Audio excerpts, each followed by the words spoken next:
Tenés que saber lo mínimo indispensable para llegar a la apenas aceptable.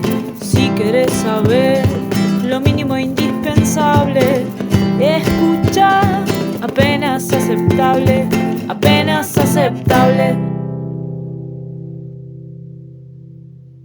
Buenas, bienvenidos a Apenas Aceptable, un podcast de historia, cultura y otras yerbas. Aquí estoy, mi nombre es Ernesto Correa, me dicen Choco, profe de historia, y estoy con mi colega Cecilia Salandrú.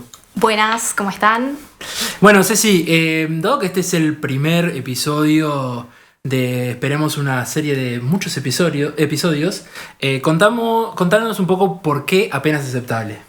Bueno, el nombre surge porque la idea nuestra con este podcast es hablar en los distintos episodios de algunos temas puntuales que a veces pueden relacionarse entre sí, a veces no, pero la idea es tener como un panorama básico acerca de esos temas, o sea, como lo indispensable que hay que saber acerca de eso para entenderlo. Claro, ¿viste cuando vas a una fiesta y te preguntan ¿escuchaste hablar de tal tema, tal otra cosa? Bueno, acá con estos episodios vas a tener por lo menos las básicas de ciertos temas que capaz que escuchaste hablar, que conociste, pero que no sabías tanto, no le prestaste mucha atención cuando estabas en el liceo y el profe de historia te hablaba, y vos decías, ese viejo aburrido. O bueno, como lo que nos pasa a nosotros, que la gente dice, ay, sos profesor de historia y contame de tal cosa, o en qué fecha pasó tal cosa, como si fuéramos una enciclopedia. La independencia en Kenia, no, mirá, amigo, la verdad que no tengo ni idea, te lo investigo y te hago un episodio del podcast, capaz que puede estar bueno, anotalo, Cecilia. Exacto, Kenia, está bien, perfecto. Dale. Cuenta pendiente para la próxima. Pero en este primer episodio, Cecilia, ¿de qué vamos a estar hablando? Vamos a estar hablando a partir de un libro que se llama Patria, que dio lugar también a una serie de HBO que se llama igual. Nosotros vamos a hablar de la ETA, concretamente, la historia del libro, de la serie va de eso, y también de la relación de ETA y del pueblo vasco y de algunos ciudadanos vascos con el Uruguay, concretamente con el episodio en el Hospital Filtro, con lo que se conoce también como la masacre de Jacinto Vera. Perfecto, así que bueno, en el episodio de hoy vamos a estar, la idea es como siempre hacer 3 bloques, 2 primeros bloques donde se presenta el tema y desde distintos aristas. Yo voy a hablar un poco acerca de la historia de la ETA, vos vas a hablar del filtro. Exacto. Y en el tercer bloque, aprovechando la novela y la versión serie de Patria, vamos a tener una invitada que es Michelle Marx, que nos va a estar conversando con nosotros acerca del libro de Fernando Aramburu. Tenés que saber lo mínimo indispensable para llegar a la apenas aceptable. Si querés saber lo mínimo indispensable, escucha apenas aceptable, apenas aceptable. Bien, bueno, le damos comienzo, ¿te parece? Hablamos un poco acerca de lo que es la ETA. Cuando se nos ocurrió hablar de este tema, lo primero que se me vino como a la cabeza fue decir, bueno, ¿qué es ETA? Porque uno asocia a ETA con terrorismo, con, bueno, si sos uruguayo, con lo que pasó en el filtro y tenés memoria histórica, porque capaz que no tenías ni idea de esto, pero no todo el mundo sabe qué significa ETA o qué es la ETA. ETA significa Euskadi Ta Euskalduna, disculpen mi pronunciación en euskera, porque la verdad que vamos a estar escuchando un montón de palabras complejas de pronunciar, vamos a tener muchos apellidos vascos que son difíciles de pronunciar y nos vamos a estar equivocando, así que si sos vasco y estás escuchando esto, te pido 1000 disculpas anticipadamente, pero bueno, como decía, ETA, Euskadi Ta Askatasuna, País Vasco y Libertad vendría a ser la traducción española. A partir de ahora es ETA y no vamos a decir nunca más qué significa. Nunca más qué significa, googleenlo, muchachos. ETA es una agrupación política que surge en España, en el País Vasco claramente, en 1959, nace formalmente. Y es una agrupación que no tiene participación política a través de las urnas, es decir, no se forma con intenciones de crearse como un partido político que vaya a participar de elecciones y de ese modo generar un cambio político, sino que tiene ya desde sus orígenes una clara intención de acción concreta para generar cambios, es decir, el uso de las armas y de la violencia para obtener sus objetivos. ¿Cuándo surge? Ya decía, 1959, estamos en una España inmersa en un proceso dictatorial, la dictadura de Franco, que desde hace años ya está gobernando España, y surge a partir también de la decisión de algunos grupos de lo que era el Partido Nacionalista Vasco. Ya como ETA, decíamos, significa País Vasco y Libertad, uno de los objetivos principales de la ETA va a ser la búsqueda de la independencia y de la autonomía del País Vasco con respecto a la opresión, o a lo que ellos sienten como una opresión desde el país España, ¿verdad? El Reino de España.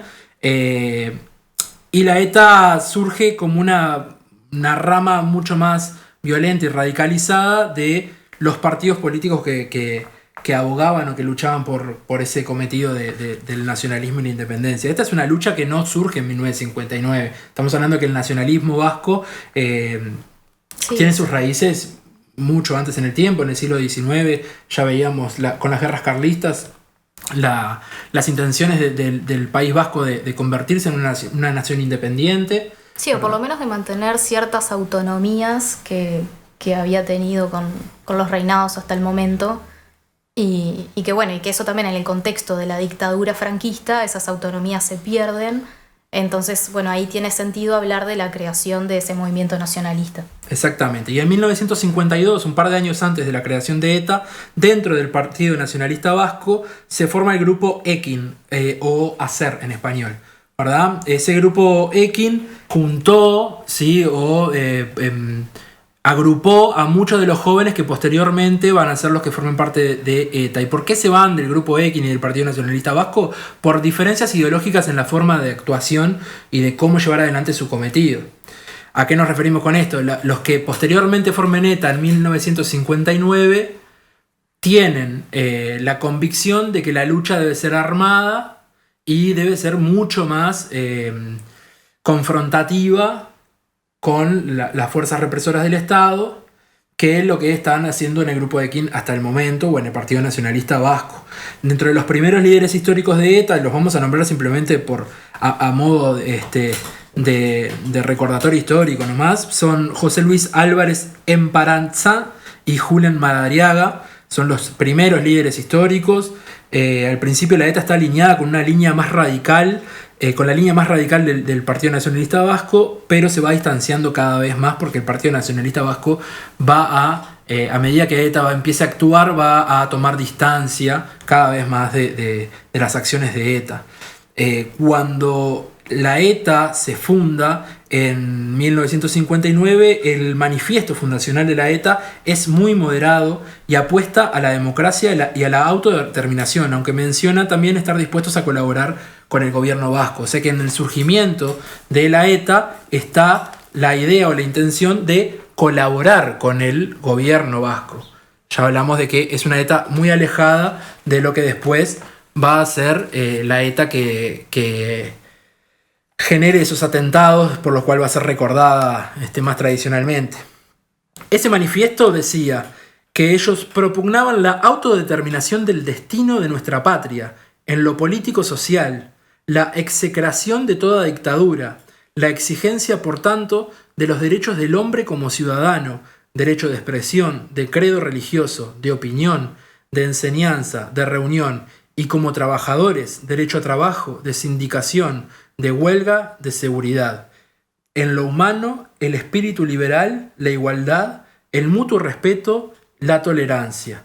Ese manifiesto inicial de la ETA ya nos marca cuáles son como las bases del espíritu de esta agrupación, que más adelante sí va a tener como un corrimiento hacia el ala más radical y se va a distanciar bastante de este espíritu de autodeterminación, que no va tampoco a respetar que tú, siendo vasco, no estés alineado con esa idea que ellos tienen.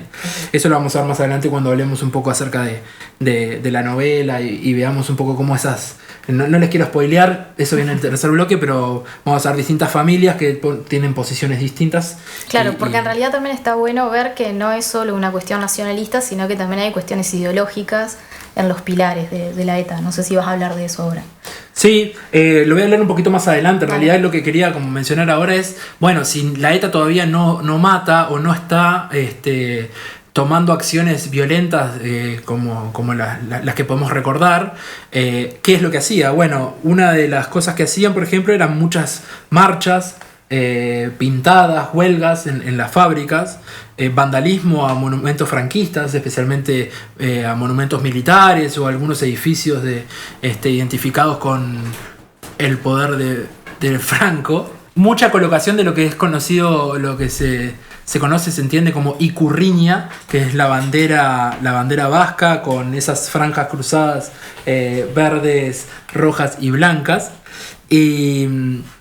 Pero ya en 1961, 2 años después de su creación, de la creación de la ETA, ya empieza como el accionar grande. ¿Sí? Hay un tren que llevaba a excombatientes franquistas y un intento de descarrilamiento de ese tren posiciona a la ETA como en la primera plana de todos los periódicos españoles. Pensemos que la ETA, cuando surge en el contexto de la dictadura franquista y actuando en contra de la dictadura franquista, genera mucha popularidad estas acciones que reclaman esa independencia vasca y que reclaman también el cese de la dictadura franquista, ¿verdad? Existía como una especie de consenso en que las acciones de la ETA no podían ser condenadas. Decíamos que en la época existía una especie de consenso en que las acciones de la ETA no podían ser condenadas porque respondían a la resistencia contra el régimen franquista.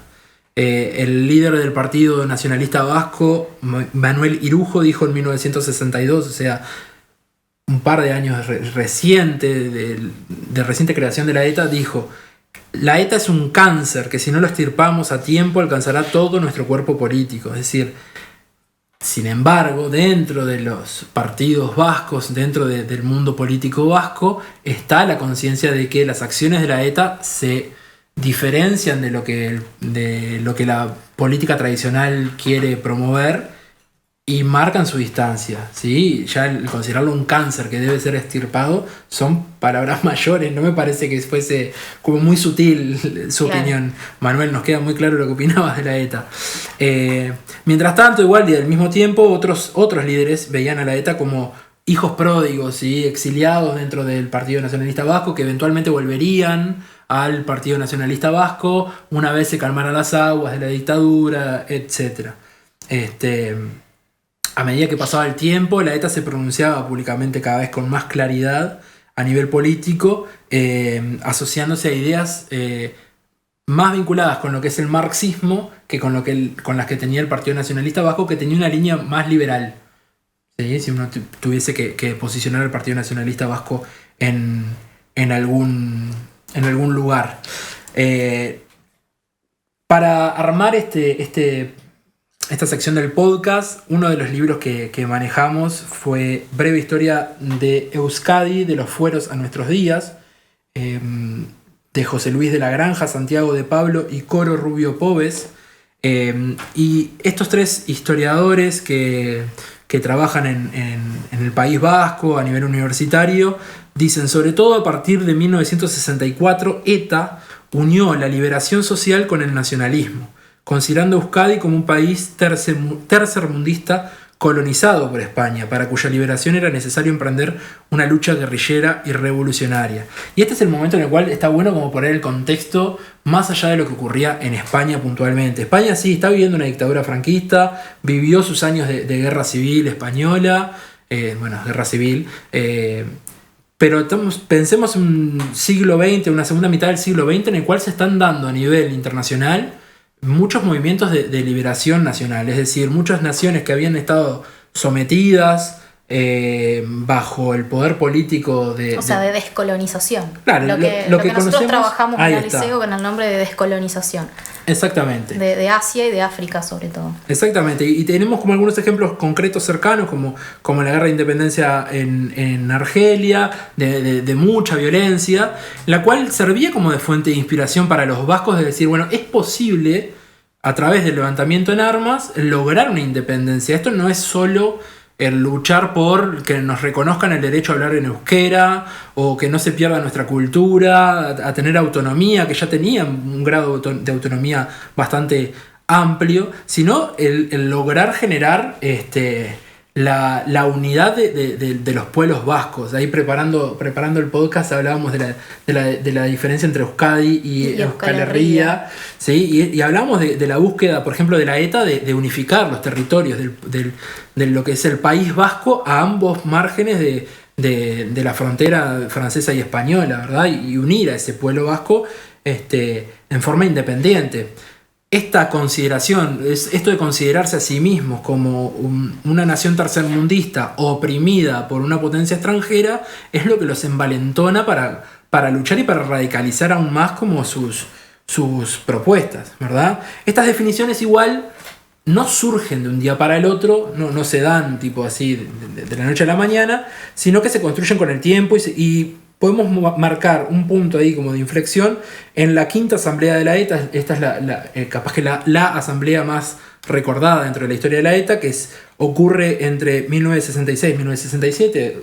Lógicamente es en el margen de varios meses que se van dando estas reuniones clandestinas. Son todas clandestinas porque obviamente que el gobierno franquista persigue a la ETA y lo busca por sus acciones violentas en contra del gobierno, ¿verdad?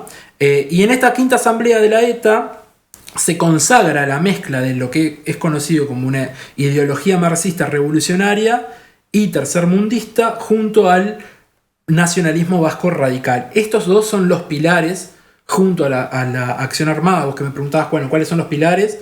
¿Verdad? Ideología marxista revolucionaria y tercermundista, nacionalismo vasco radical y acción armada. Son los tres pilares que constituyen la base de la organización, ¿verdad? La liberación nacional y social estaba en la mirada de los etarras, inexorablemente atada a la lucha armada. No se podía lograr independencia, no se podía lograr liberación nacional si no había lucha armada. Y por eso había un llamamiento constante al pueblo vasco a sumarse a la lucha de la ETA, con distintos grados de involucramiento y participación, y eso lo vamos a ver clarísimo cuando vayamos a la novela y a la serie de HBO, porque vamos a ver que no todos son los que toman las armas. También están aquellos que colaboran económicamente con la lucha, o aquellos que colaboran no económicamente, pero sí pasando panfletos o pasando información, etc. Ya que hablábamos del contexto a partir de la Segunda Guerra Mundial, también está bueno destacar que en la década del 60 es una década también del surgimiento y la consolidación de un montón de movimientos guerrilleros en otras partes también. O sea, capaz que los latinoamericanos son los que nosotros más conocemos, o en Uruguay, el Movimiento de Liberación Nacional, pero a lo que voy con esto es que tenemos que pensar que no era algo alocado lo que estaba pasando con la ETA en ese momento, sino que era también parte de un marco global en el que estaba ocurriendo cosas parecidas. Exactamente. A todo esto estamos en el año 1967 y la ETA todavía no mató a nadie.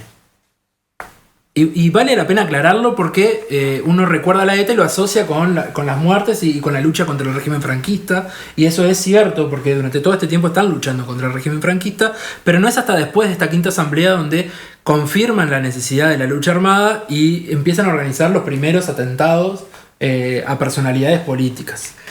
Antes de lograr ese primer atentado planificado, se da en 1968, en junio. ¿Qué año? El año 68, ya hablaremos de él en otro episodio. Seguí anotando. Siguen surgiendo ideas para otros episodios. Tercer episodio.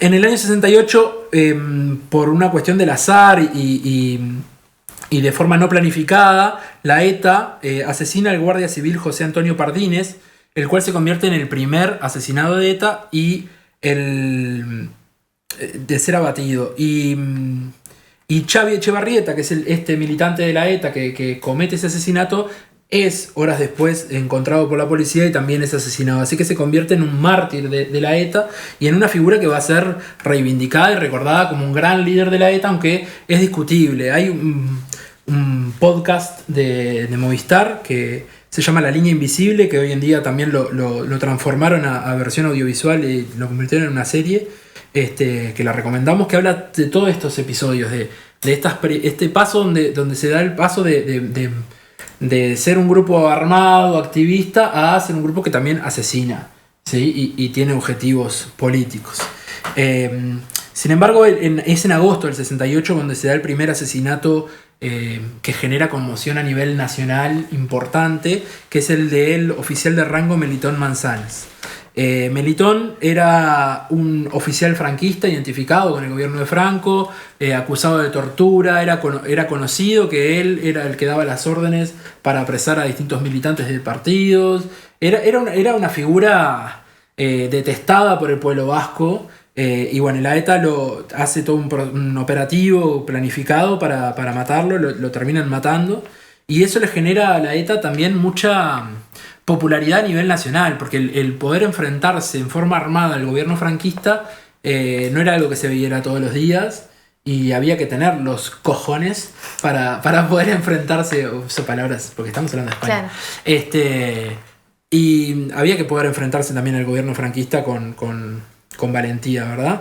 En 1970, el gobierno de Franco, el gobierno franquista, va a tomar sus primeras acciones legales contra la ETA. Se va a generar lo que es conocido hoy en día como el proceso de Burgos, donde se hace un juicio a 6 activistas de la ETA que va a alcanzar relevancia internacional. Y hablamos de una relevancia internacional en la cual personalidades de gobiernos del mundo van a reclamar la liberación de los presos de ETA.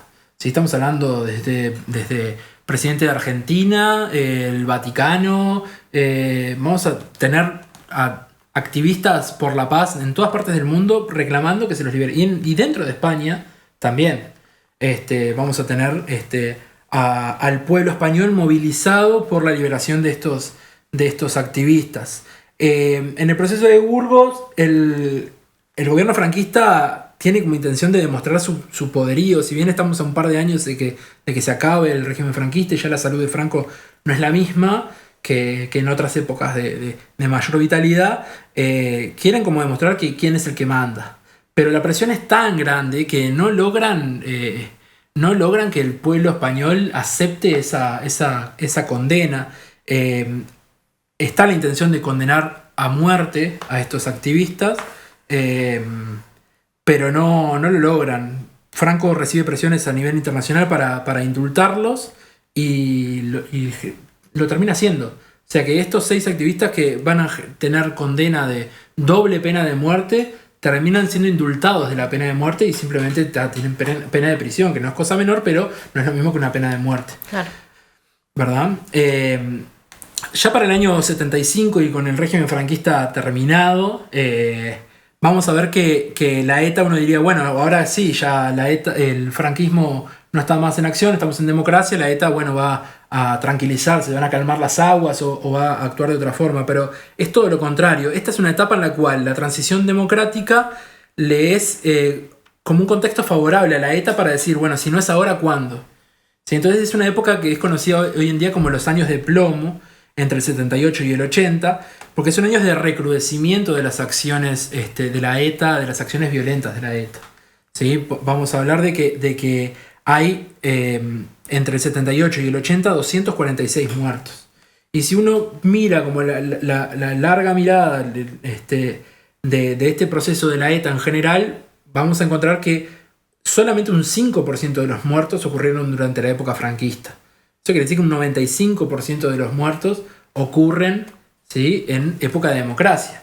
Ya cuando estamos en democracia, el pueblo español no va a ver con los mismos ojos las acciones de la ETA que como lo hacía cuando estábamos en la época de dictadura franquista, porque cuando estamos en medio de la dictadura hay como un consenso o una idea de, bueno, esto se hace porque estamos en una dictadura, porque no hay libertades, etcétera, qué valientes.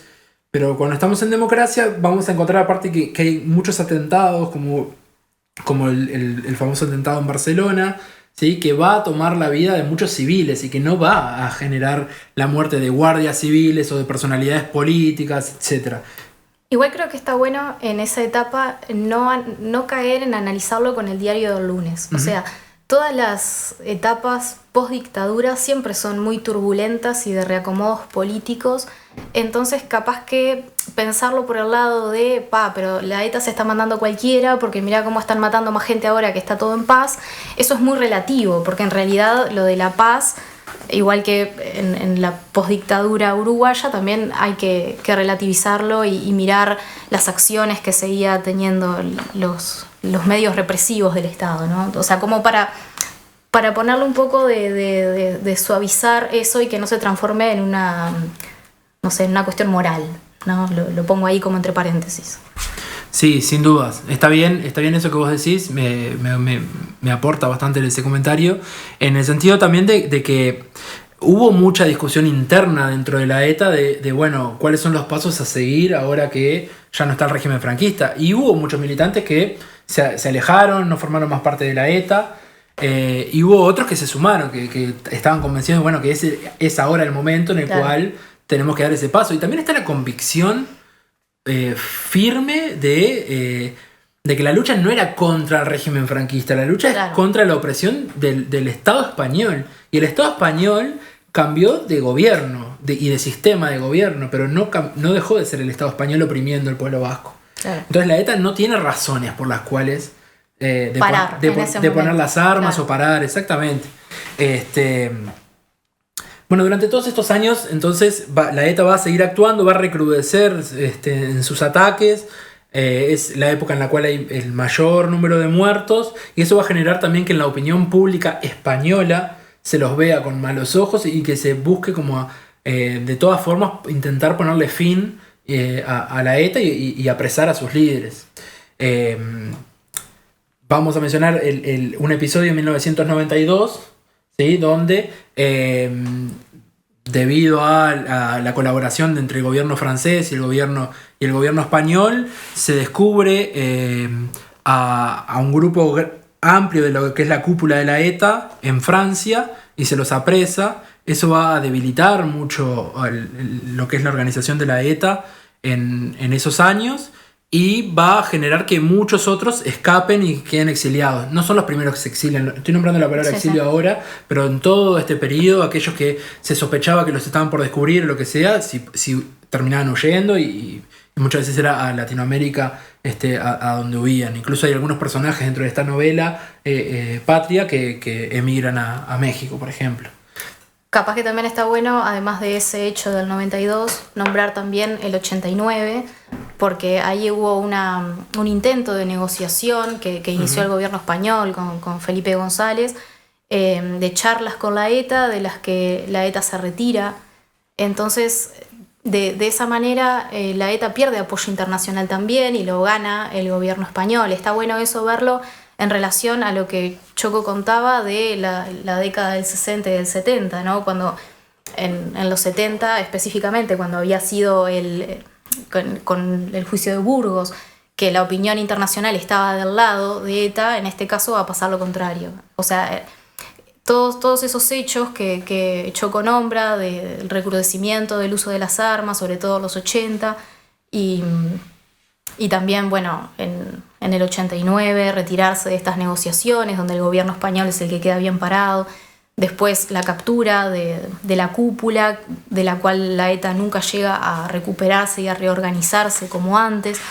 Entonces son como pequeños pasos que llevan a eso, a que finalmente vayan cada vez atenuándose más las acciones armadas, pero también a lo largo de todos los 80 el exilio sobre todo en América Latina, y hablamos de esto porque ahora vamos a llegar a esa parte concretamente en Uruguay.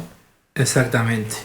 Y vamos a ver cómo en el resto de los años 90, posterior a 1992, en España las acciones de ETA son cada vez más espaciadas en el tiempo, pero no terminan de poner las armas. Ahí Cecilia nombraba como ese episodio en el cual el gobierno de Felipe González intenta como una mesa de negociaciones o de conversaciones con la ETA. Eso va a ocurrir en varias ocasiones, no vamos a nombrarlas todas, pero ocurre en varias ocasiones a lo largo de la década de los 90 y del principio de los 2000.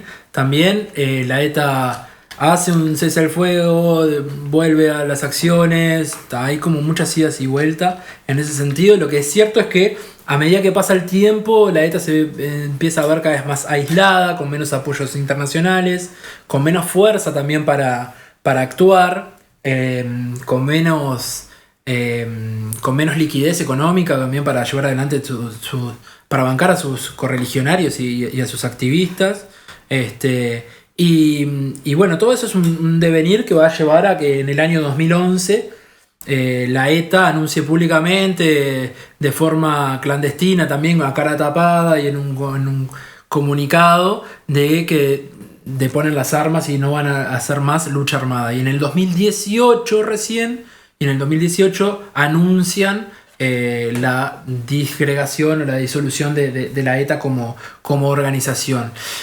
Yo hago todo este repaso así hasta llegar al 2018 y lo que no estoy diciendo es, bueno, pero ¿qué hizo el Estado español durante todo este tiempo? El Estado español siguió persiguiendo, enjuiciando y capturando a los etarras o presuntos etarras a lo largo de todo este tiempo. Hay algunas figuras que pueden ser recordadas por ustedes como el juez Garzón, por ejemplo, que es uno de los que lleva adelante los juicios contra los etarras, y también algo que no mencioné y que vale la pena recordar es, o poner sobre la mesa, es que el Estado español, ya en épocas de democracia, no estamos hablando de la dictadura franquista donde no hay garantías individuales, sino que en democracia genera o crea lo que hoy es conocido como grupos antiterroristas de liberación, los GAL, que son básicamente grupos paramilitares que se dedican a la investigación, persecución y accionar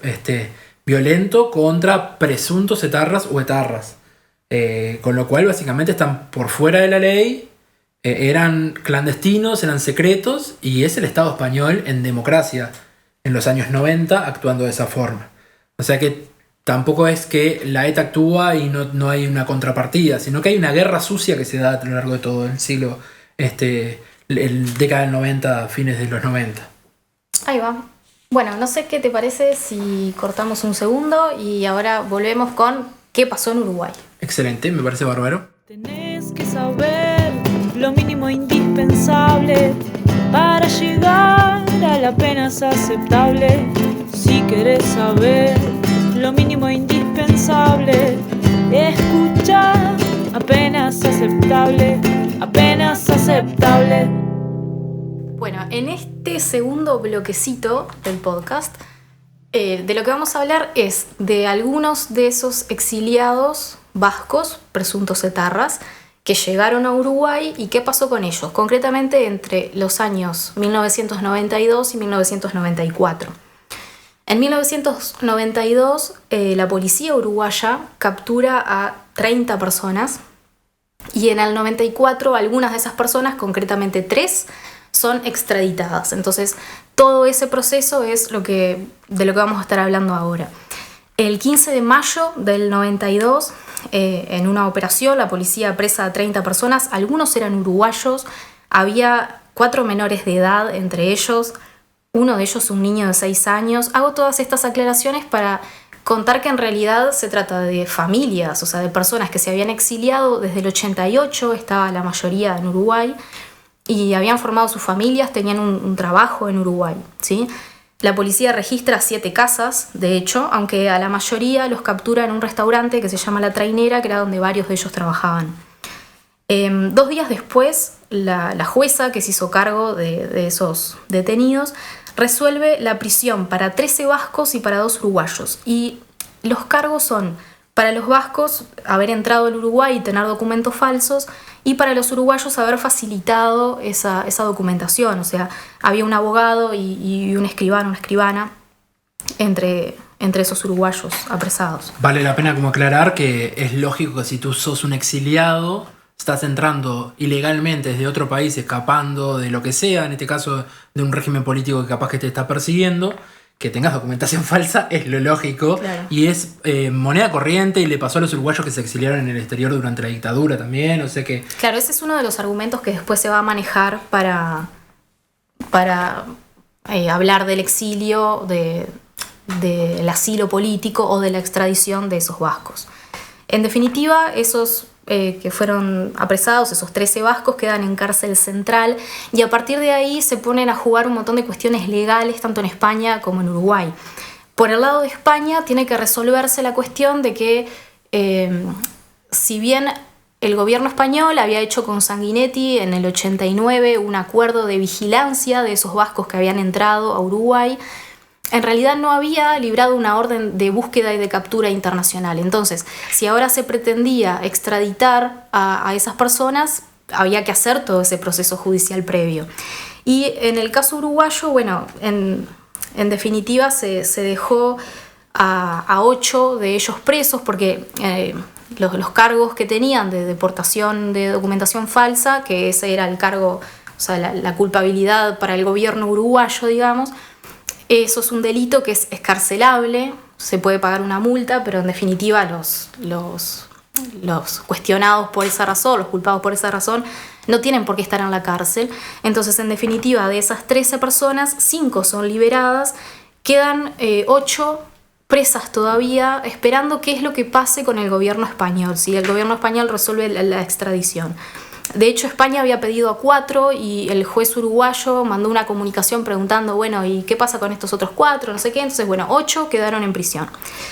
Es el contexto del año 92, donde habíamos dicho en el primer bloque que en España, junto a esa operación de inteligencia, junto a la inteligencia francesa, se descubre la cúpula de ETA en Francia y se termina de recabar como un montón de inteligencia, de información respecto de quiénes son los etarras o miembros de la organización. ETA es una organización clandestina, los miembros no saben quiénes son los otros miembros.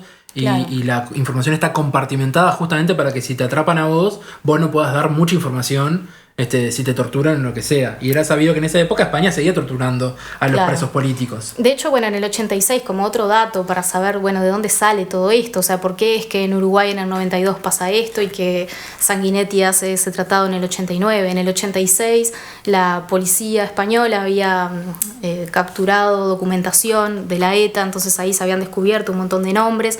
Eso es lo que hace que empiecen esos mecanismos de pedido de extradición de muchos exiliados. Ya había ocurrido en México, en Venezuela, en Centroamérica, que varios países habían extraditado a exiliados vascos. Entonces, Uruguay en eso no es un caso raro hasta lo que pasa en el 92. Es algo que viene pasando en América Latina. En definitiva, con esos 8 que seguían presos, lo que ocurrió fue que el Poder Judicial uruguayo ahí tuvo que, debatir y decidir a quienes se les daba la extradición y a quienes se les podía llegar a dar el asilo político. Y en eso el debate pasaba por decidir si el carácter de las acciones armadas que habían cometido esas personas, de las cuales el gobierno español los acusaba, eran delitos políticos o eran terrorismo.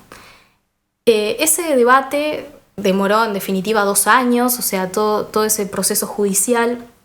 De esas 8 personas, 5 fueron liberadas y finalmente 3 fueron las que iban a ser extraditadas. El juez, que en ese momento tenía la causa, que era Gómez Tedeschi, el límite que puso para decidir qué era un delito político y qué era terrorismo fue si habían existido asesinatos, o sea, si esos acusados estaban acusados de asesinato.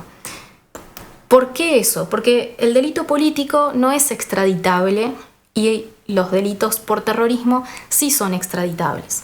Entonces estaba ahí en juego la tradición uruguaya, en definitiva, del asilo político.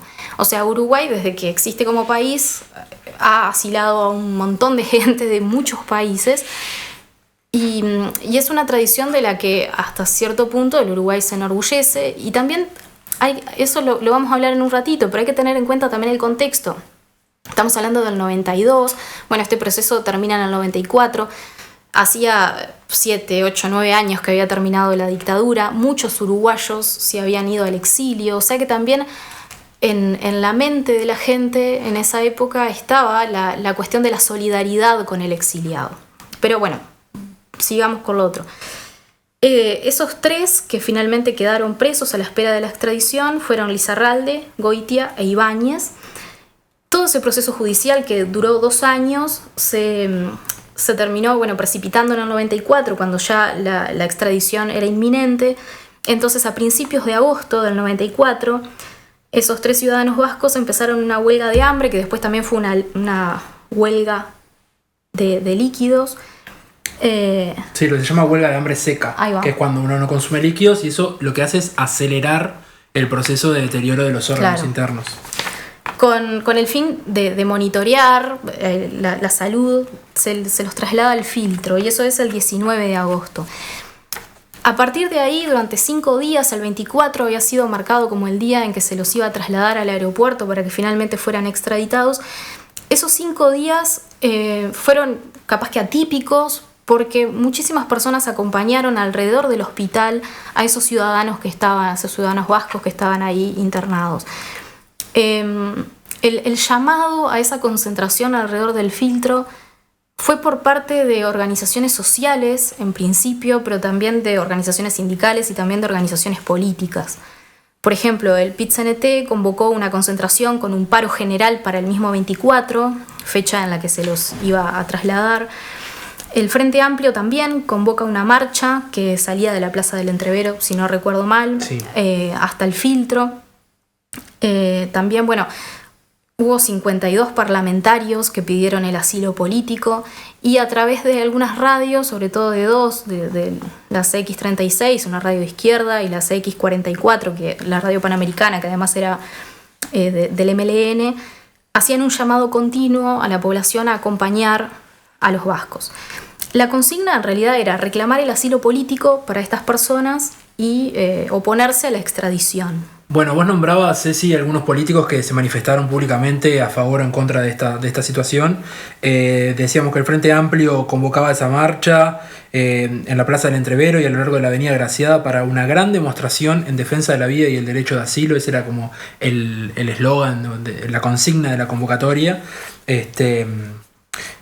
Pero no fueron los únicos que estaban ahí. Hugo Batalla, por ejemplo, que de la fórmula política de Sanguinetti, él hablaba acerca de esta tradición uruguaya de proveer de asilo, y él decía: yo he sostenido desde hace mucho tiempo, incluso hay un documento escrito que he suscrito con otros parlamentarios, la opinión de que hay que otorgarles el asilo político. Entiendo, por una cantidad de razones muy largas de relatar, que los vascos deben ser considerados en lo que es tradicional el refugio en el Uruguay para aquellos que cometieran delitos políticos. Esta era una opinión que era bastante controversial dentro de su partido. Incluso Julio María Sanguinetti va a tener una línea de pensamiento más cercana a la del presidente Lacalle Herrera. Y después hay otros políticos como Ope Pasquet o Analía Piñeirúa que, escudándose en la noción de no tener una opinión formada sobre el tema, que increíble, ¿no? Siendo un parlamentario, no tener opinión formada sobre un tema que claramente ocupaba todo, sí, la realidad nacional. La realidad nacional en ese momento. Bueno, decían no tener opinión formada sobre el tema. Después hay otros como Eber Gato, Carmen Beramendi, Luis Bernardo Pozzolo, Manuel Singlet, Yamandú Fau, que no hablaban acerca del asilo sí o asilo no, sino que hablaban acerca de la preservación de la vida y de la importancia de que esta huelga de hambre no se les vaya de las manos al gobierno. Y en ese sentido el llamado es a Lacalle Herrera de decir, bueno, a ver, concederles lo que le están pidiendo, porque si no se van a morir. Y lo que no quieren es que el Estado uruguayo cargue con la sangre de muertos políticos, porque esto es un accionar político, ¿verdad? Claro, en definitiva, estos 3 vascos lo que estaban decidiendo era morir en Uruguay en lugar de morir en España o ser torturados en España cuando se los llevara y se los interrogara antes del juicio político que iban a tener como supuestos etarras.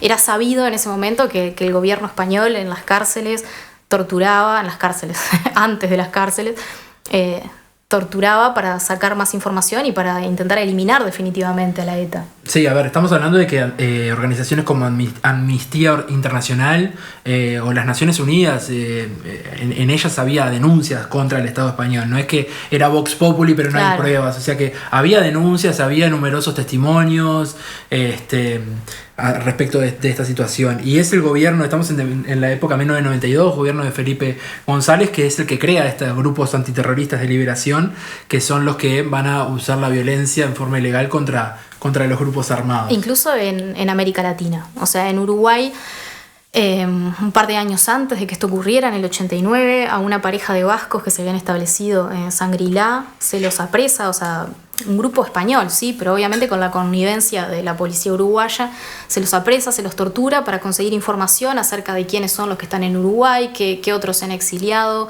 qué operaciones hay en marcha en el caso de que las hubiera. Era algo que estaba estaba en la época y que estaba funcionando en América Latina también. Pero bueno, vamos a los hechos concretos del 24 de agosto. Ese día era el día marcado para el traslado hacia el aeropuerto y la extradición, y se caracteriza por una represión muy fuerte de la policía uruguaya a las personas que estaban congregadas en torno al filtro. Esa represión tuvo lugar en varias instancias, por lo menos en 3. Eso es por parte de granaderos, de coraceros, tanto a caballo como a pie, con perros también. Y esa violencia va creciendo en esas 3 instancias. O sea, a las 5 de la mañana es cuando se cierran las calles y se vallan para permitir que pasen las ambulancias que van a trasladar a los vascos. Ese vallado es acompañado de una gran violencia policial, que en realidad es, por los testimonios de la época, bastante innecesaria y sin aviso previo. Las personas ahí, por el llamamiento sobre todo del Frente Amplio, que era más moderado en esta situación, estaba dispuesta a permitir, a moverse, por ejemplo, para permitir el pasaje de las ambulancias, o sea, algo concreto. Pero bueno, ese vallado se hace con represión. A las 5 de la tarde, que era la hora a la que el PIT-CNT había convocado a la manifestación, pasa lo mismo otra vez. Y a las 20, ya una represión que ahí ya es más violenta, más grave. Esa ya es directamente con balas, porque policías disparaban desde adentro de los patrulleros, entraban a casas de los vecinos para llevar a gente que se había refugiado ahí. Y esa represión dura hasta la madrugada. Implicó también el corte del alumbrado público, el corte de los teléfonos de toda la zona para impedir la comunicación. Y lo que parece bastante evidente es que esa represión estaba planificada desde antes. ¿Por qué decimos esto? Bueno, por ejemplo, la cúpula del Frente Amplio estuvo en la mañana de ese día. Algunos parlamentarios en particular dialogaron con el policía encargado de ese operativo. También hablaron con el ministro del Interior, porque cuando habían hablado con el policía encargado y el hombre les aseguraba que iba a ser todo tranquilo y que concretamente por la parte de Boulevard Artigas, porque bueno, fue algo que no dije, pero el filtro está ubicado en la zona de los Cuernos de Valle, lo que conocemos por esa zona, en el barrio de Jacinto Vera. Por eso también a este episodio se lo conoce como la masacre de Jacinto Vera. Entonces, bueno, por la zona de Boulevard Artigas, la policía decía que no iba a hacer ninguna acción porque por ahí no iban a pasar las ambulancias, pero en el mismo momento en que ese jefe de policía le estaba diciendo eso a los parlamentarios, estaba ocurriendo represión en ese mismo lugar. Entonces, bueno, los parlamentarios van al edificio Libertad y hablan directamente con Ángel María Gianola, que era el ministro del Interior en ese momento. Y bueno, hay ahí una discusión. Los parlamentarios en realidad dicen que Gianola les asegura que en ese momento que no iba a existir represión, y bueno, Gianola en declaraciones posteriores después dice que lo que él le había pedido a los parlamentarios en realidad era que cooperaran ellos. O sea, hay ahí como un desencuentro. Bueno, en definitiva,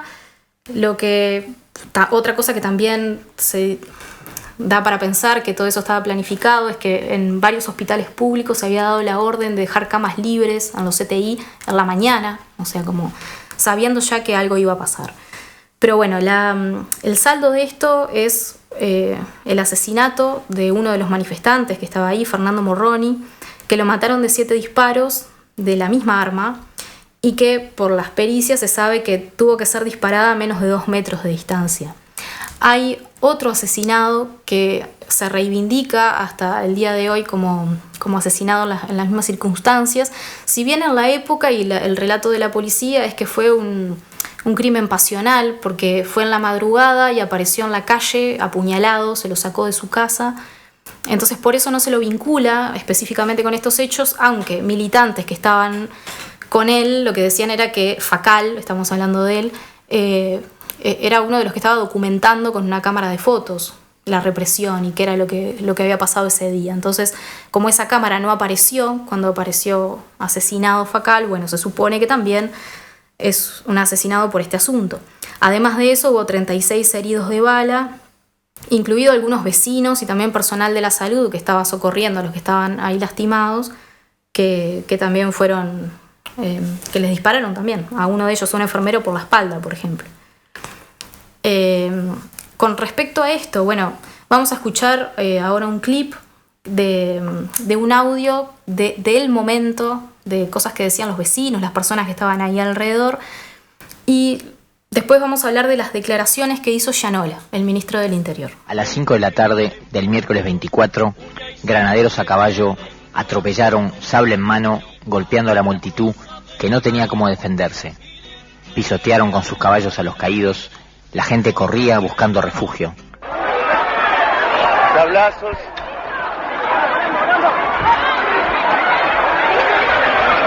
Gente corriendo, apretándose contra las paredes. Sablazos. Tranquilo, tranquilo. Justamente te aclaro, tranquilo. Tranquilo. Suave, suave, che, suave. Suave con el sable, suave. Están apaleando mujeres en el suelo. Viene la policía a caballo. Es brutal lo que está pasando. Es brutal. Vinieron los milicos a caballo y nos cagaron a palo. A mi compañero le rompieron la cámara, se le hicieron pedazos, le rompieron la mano. Vimos viejitas con la cara rota y muchachos con todos rotos vinieron a matar.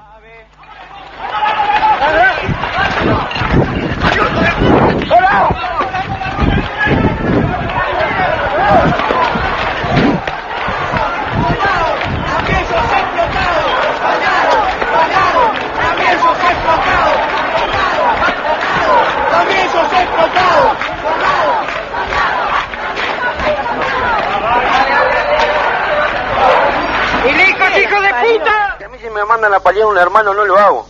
Primero voy a poner mi cabeza en un picadero. Voy a hacer morder niños con los perros. Una cosa que es increíble. A las mujeres, a las veteranas, hasta que no la rompían los sables en el lomo no la dejaban quieta.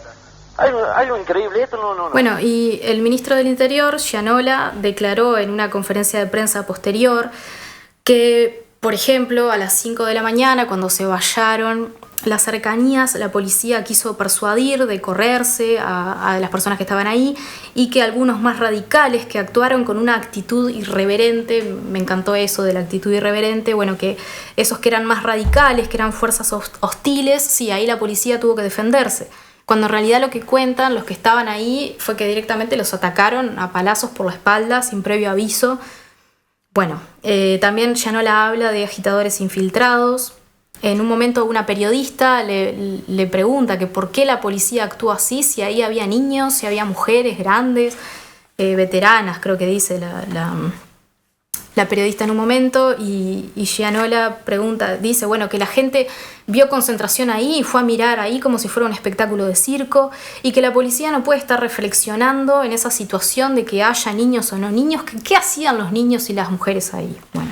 Ahora, Cecilia, lo que me queda la duda es, ¿está confirmado que haya de parte de los manifestantes acciones violentas, o sea, uso de armas o fuego cruzado con la policía?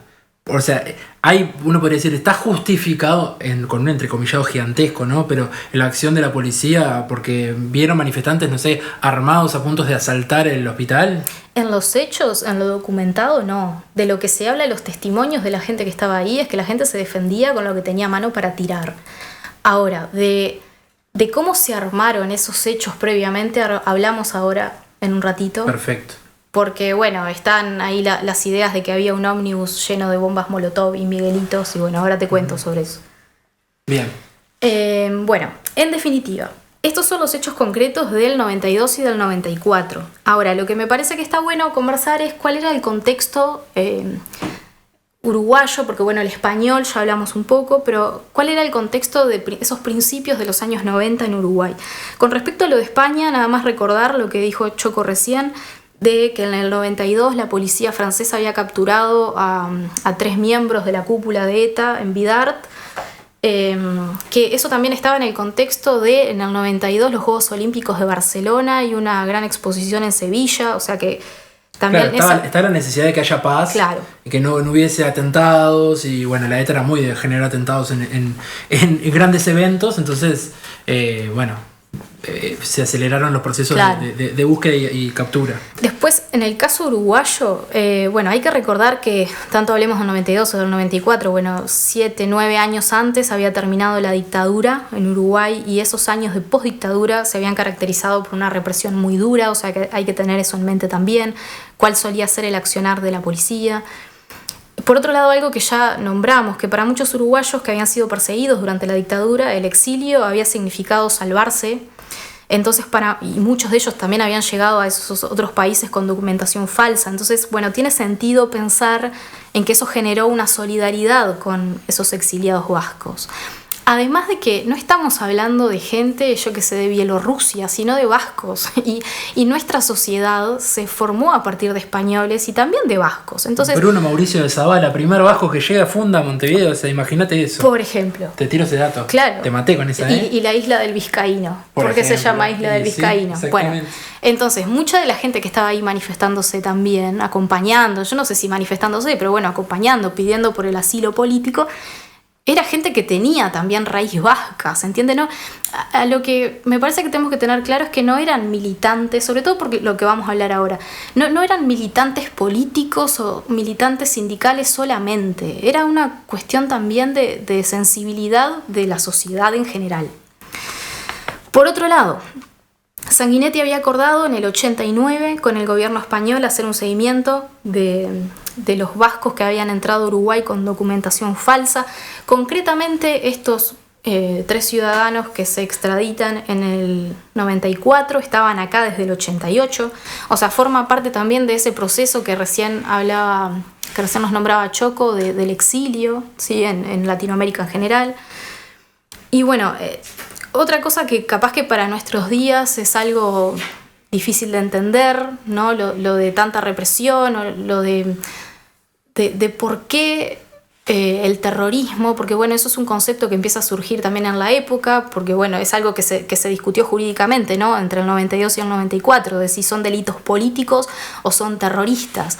Bueno, eso está en el contexto de la época. Por ejemplo, en el 92 habían estallado bombas en el despacho de Sanguinetti en la Ciudad Vieja. También un puente ferroviario en Minas. El año anterior, en el auto de Hugo Cores, también había explotado una bomba en el 91. Y esos 3 actos que se calificaron como terroristas en la época, esos 3 atentados, fueron reivindicados por un llamado Comando La Valleja, que según ellos mismos decían, estaba integrado por militares en actividad. Entonces, y no son además las únicas acciones de explosiones, ¿sí? Pasan otras también después en septiembre, en noviembre del 94 también. Entonces, bueno, era algo, no sé si esperado, pero algo que estaba en la época también. Creo que era posible. Que era posible que ocurriera. Y algo que se puede conjeturar y que, bueno, después finalmente Juan Andrés Ramírez, que había sido ministro del Interior en el 92, o sea, había sido el responsable de apresar a estos 30 vascos en principio. Y que en el 94 es precandidato por el Partido Nacional a la presidencia. Claro, y eso hace que esté, o sea, bastante en las sombras, pero es una figura que tiene peso fuerza, político, totalmente. ¿Sí? Entonces, bueno... Le mandamos un saludo.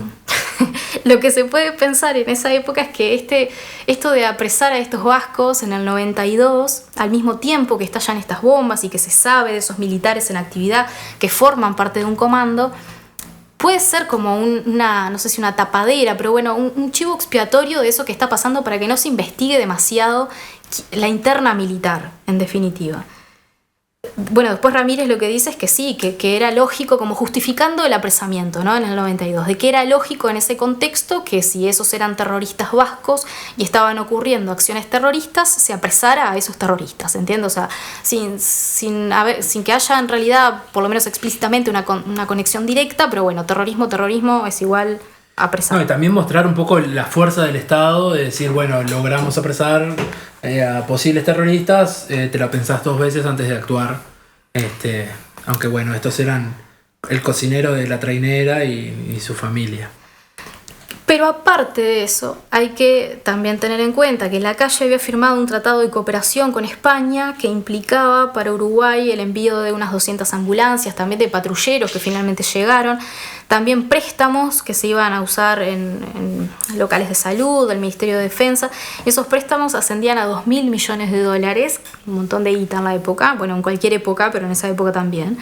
Entonces eso, y también la llegada del rey de España. Sí, aparentemente la calle Herrera, una de las cosas que quería era coronar como su periodo de gobierno con la visita de los reyes de España. Y bueno, esa visita de los reyes de España, más la continuidad en los préstamos del Estado español con el uruguayo, estaba todo supeditado a las buenas relaciones que pudieran tener ambos estados. Si vos no me colaborás con lo que te estoy pidiendo, se me complica la cosa. Exacto, o sea, todo esto como para poner en contexto, porque a mí la primera pregunta que me surgió cuando, no sé, pensamos en estudiar este tema fue, bueno, pero ¿por qué en el 92 y en el 94? ¿Qué estaba pasando ahí? Entonces todo esto para poner en contexto, porque en definitiva, ustedes sabrán, o capaz que no, pero estudiar historia no es solo decir qué, sino por qué. O sea, y por lo menos al principio, ¿por qué en ese momento? Me encantó, lo vamos a poner como lema de... Como eslogan. Ahí va. No solo qué, sino por qué. Me encanta. Perfecto. Escribilo ahí. Y por otro lado está el papel del MLN. En estos días cercanos al 24, el MLN había sido acusado de recibir $50.000 de ETA. Finalmente, un miembro del ejecutivo del MLN se presentó ante la justicia en un careo con los apresados. Finalmente se determinó que el MLN no había recibido ese dinero, la jueza lo dejó en libertad, pero fue como una primera relación que se hizo entre el MLN y la ETA. Aclaremos, el MLN es el Movimiento de Liberación Nacional Tupamaros, que había tenido una actuación desde los años 60, previo a la dictadura, una actuación de guerra de guerrillas, ¿sí? O sea, de acción armada también, igual que la ETA.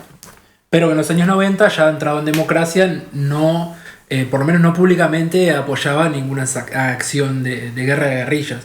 Es más, estábamos en los años en los cuales empiezan a formar parte de lo que es el Frente Amplio y Exacto. Está todo ese proceso de qué modo se van a sumar al Frente Amplio y si van a aceptar la participación política al estilo que el Frente Amplio quiere promover o no. Claro, o sea, en el 89 el MLN se integra junto con otros grupos al FA y algunas ideas que venían de los años 60 seguía manteniendo, no ideas del uso de las armas, pero sí por lo menos de esperar un levantamiento popular, una insurrección popular que el MLN pudiera acompañar para cambiar el sistema, ¿se entiende? O sea, no estar a la vanguardia revolucionaria como era la idea por ahí de los años 60, sino acompañar, esperar un cambio, un levantamiento popular, que en realidad para esos momentos de postdictadura no era algo tan alejado de la realidad.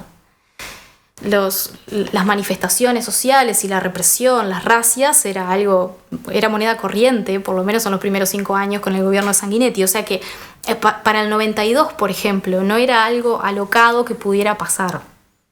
Eso que les decía Choco también forma parte de este contexto. O sea, el papel del MLN también tiene que ver con la adecuación que hace a la política, al funcionamiento político electoral, o sea, la política legal, en la que algunas personas del MLN habían querido entrar en el FA, otros no. También desde el FA se aceptaba a veces a medias la participación del MLN.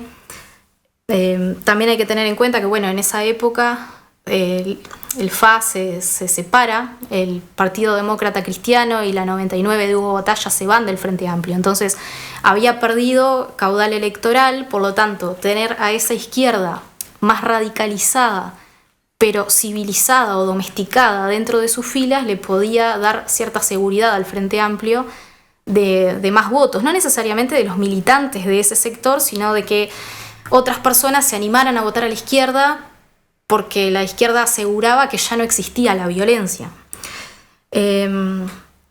Bueno, a todo esto el comunicado del MLN con respecto al filtro y con respecto a los vascos es que el MLN afirma la soberanía de los vascos, pero que solo ellos tienen que resolver el problema con el Estado español. Uruguay no se tiene que meter, tiene que ser neutral y dar asilo mientras no sirva de base terrorista. O sea que ahí ya el MLN marca una distancia con las acciones de la ETA.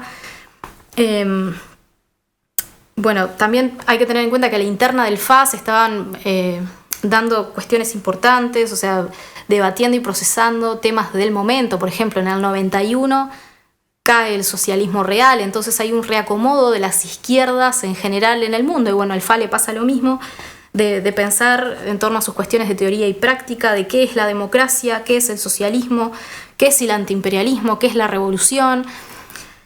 En el 90 también el Frente Amplio empieza con el gobierno de Montevideo, de la capital, entonces también eso lo obliga a abandonar algunas idealizaciones o algunos doctrinarismos y a manejarse más desde lo pragmático.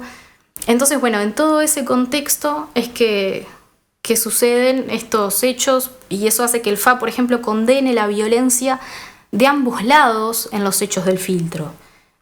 O sea, en la misma época, en el mismo momento, contemporáneo a eso, el FA condena la represión policial, pero también condena la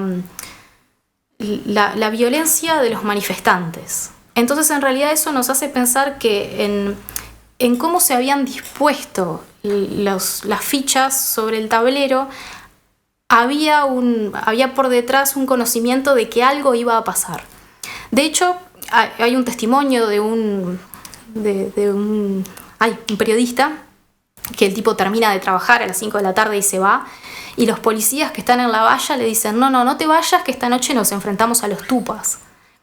O sea que la participación del MLN era algo que, real o no, basado en una fantasía o no, estaba en el imaginario. O sea que iba a haber una especie de revancha tal vez entre el MLN y la policía, y eso podría explicar el accionar tan desaforado de la policía también, o sea, sin ningún tipo de, no sé, como de freno y de tirarse a reprimir, sí, sin tener en realidad una razón justificada para hacerlo. Lógicamente, y a ver, es algo entendible, el MLN hasta el día de hoy niega esa confluencia de intereses entre la ETA y el MLN, pero es claro que de todas maneras vínculo había.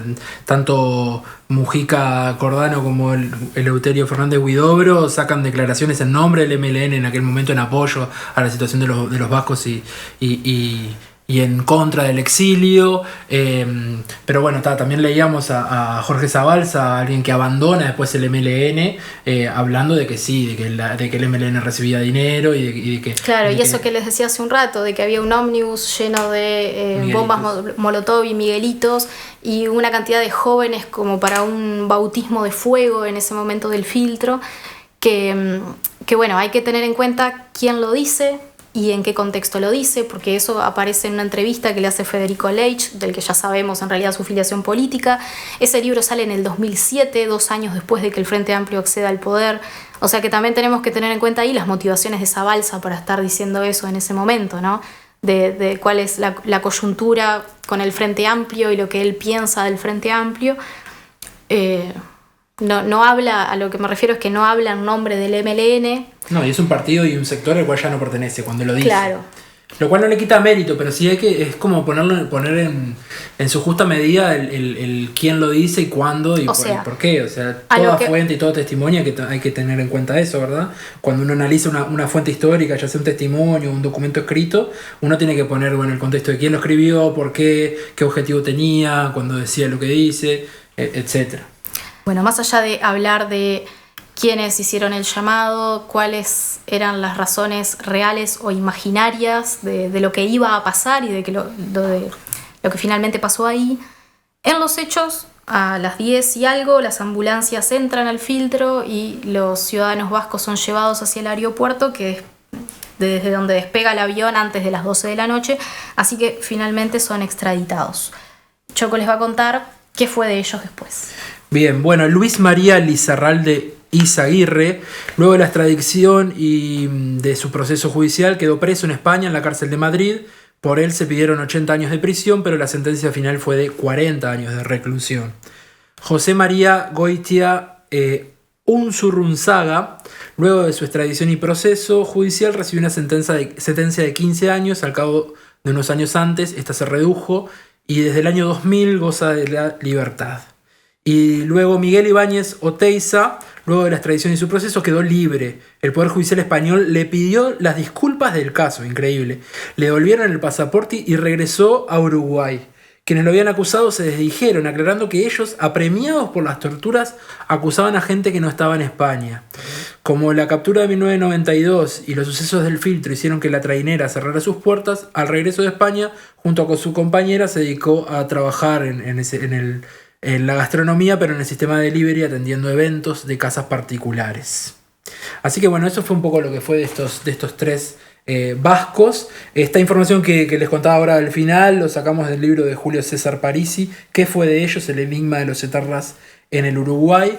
Para armar todos estos bloques acerca del filtro y de la historia de la ETA, bueno, los 2 libros que ya hemos recomendado, pero también hemos visto algunos documentales. Está el de Televisión Española de 4 episodios que después se los podemos compartir en las redes.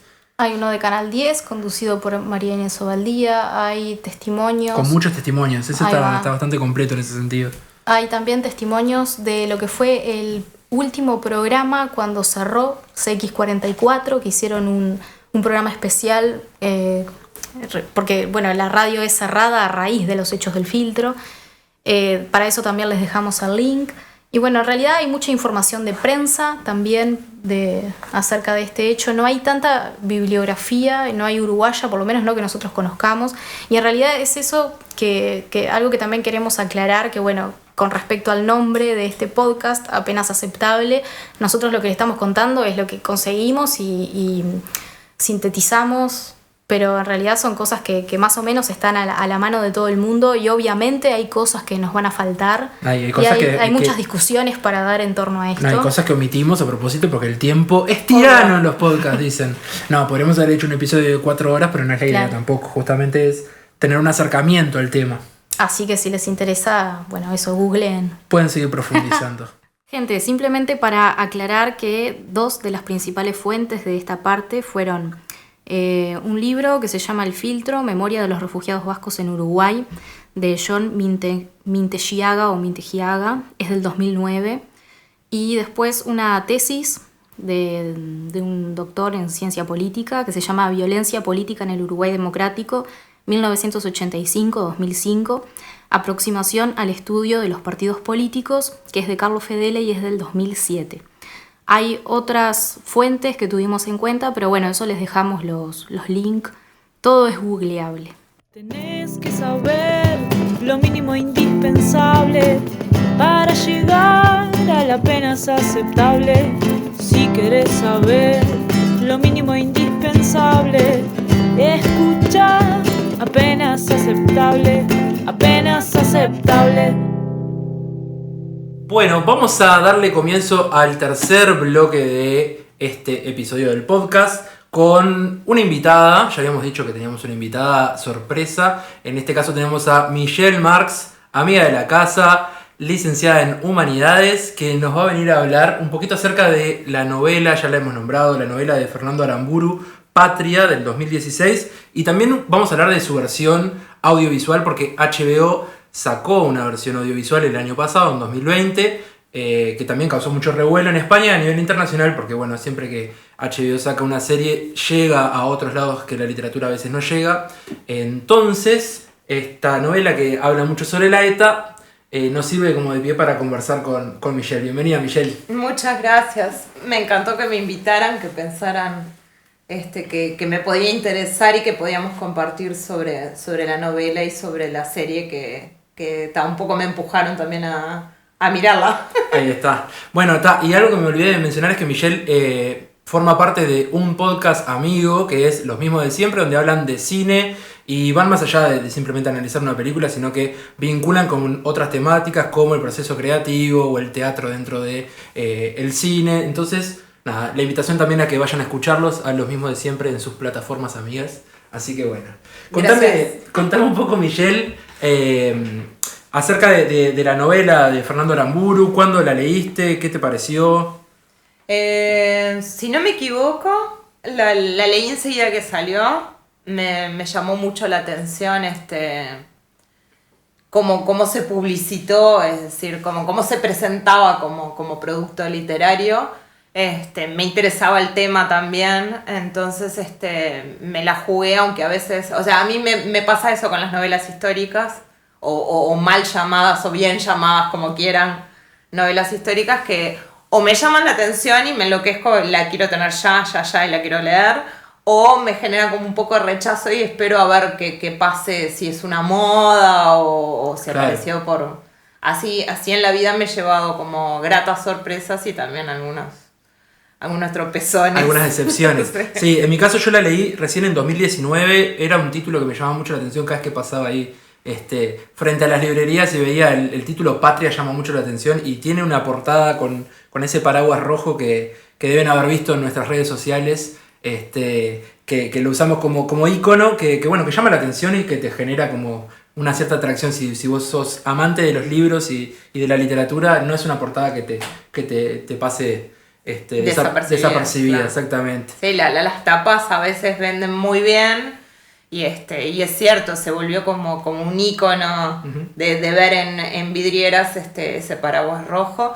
A mí lo del tema del título también me hizo como mucho ruido, como un llamador, y después escuchando hasta incluso el podcast y algunas entrevistas a Aramburu, me sorprendió esa discusión de... A varios les han hecho el mismo comentario, ¿no? De que la novela se debería llamar Matria. Sin dudas. Y a mí me enojó, porque digo, ¿por qué? Le digo, si en realidad la patria es una mujer. O sea, a nivel es artístico, sí, el concepto de patria es femenino. Aunque eso te podía llamar un poco la atención. Sí, sabés que en ese podcast de HBO que nombrabas, a mí también me llamó la atención cuando hablaban acerca de la propuesta de Matria como título, y que, bueno, Aramburu contaba que creo que era Noruega, que había salido al final con el vocablo noruego de Matria en vez de patria, y que, bueno, como que no le pareció mal, dice, no se me había ocurrido y que quedó. Pero bueno, Patria es un título que llama mucho la atención.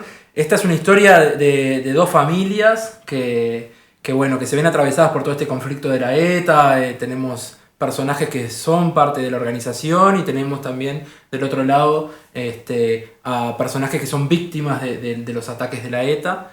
Es una historia como cargada de emociones, cargada de mucha historia familiar y de lo que nosotros podemos entender como microhistoria, ¿no? El ir a historias particulares de familias y ver cómo los episodios o los sucesos más amplios tocan esas realidades familiares de la gente común y corriente en un pueblo, no es en San Sebastián, sino que es en un pueblito más al norte. ¿Qué sensación te deja el encare como de los distintos personajes que aparecen? Sí. Para mí, Aramburu encontró un foco para hacer sobre el tema que es el más entrador, ¿no? El más interesante y el que no lo pone en el compromiso de tomar partido por ninguno de los dos lados.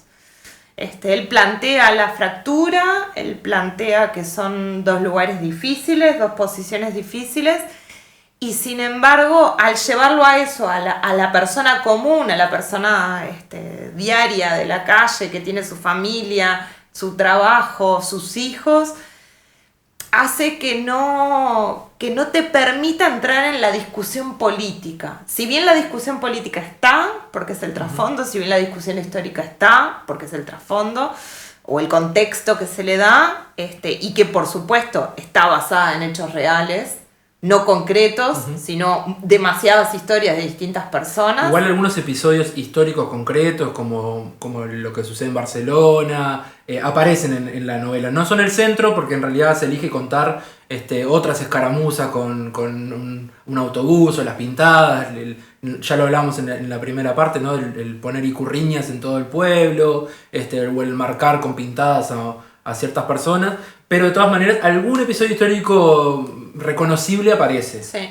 No, incluso él me parece muy, muy sensato que si bien él conoce de primera mano la historia, podría ser como más soberbio y haber dicho, bueno, nadie me va a venir a enseñar a mí. Y él igual estudió, se documentó, eligió esas pinceladas más reales o realistas que le podía dar a la novela, las investigó para ver qué datos realmente aportaba y qué datos no. Sí, y desde el contenido vinculado a ETA, pero no solamente, porque hay algunos personajes que el devenir personal lo lleva por otros caminos. Hay una enfermedad que va a atravesar a una familia con un ictus que deja sin movimientos, casi sin movimientos a una de las hijas de la familia, que Aramburu cuenta que viajó a consultar con neurólogos, con fisioterapeutas, o sea, pasó meses,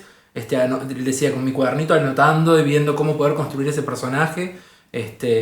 O sea que no solamente desde el punto de vista histórico, sino también como el dotar a la novela de verosimilitud. Claro. En esos tipos de detalles que dejan de ser detalles, pasan a ser parte importante de la trama, porque es uno de los personajes Arantxa más importantes de la novela, creo yo.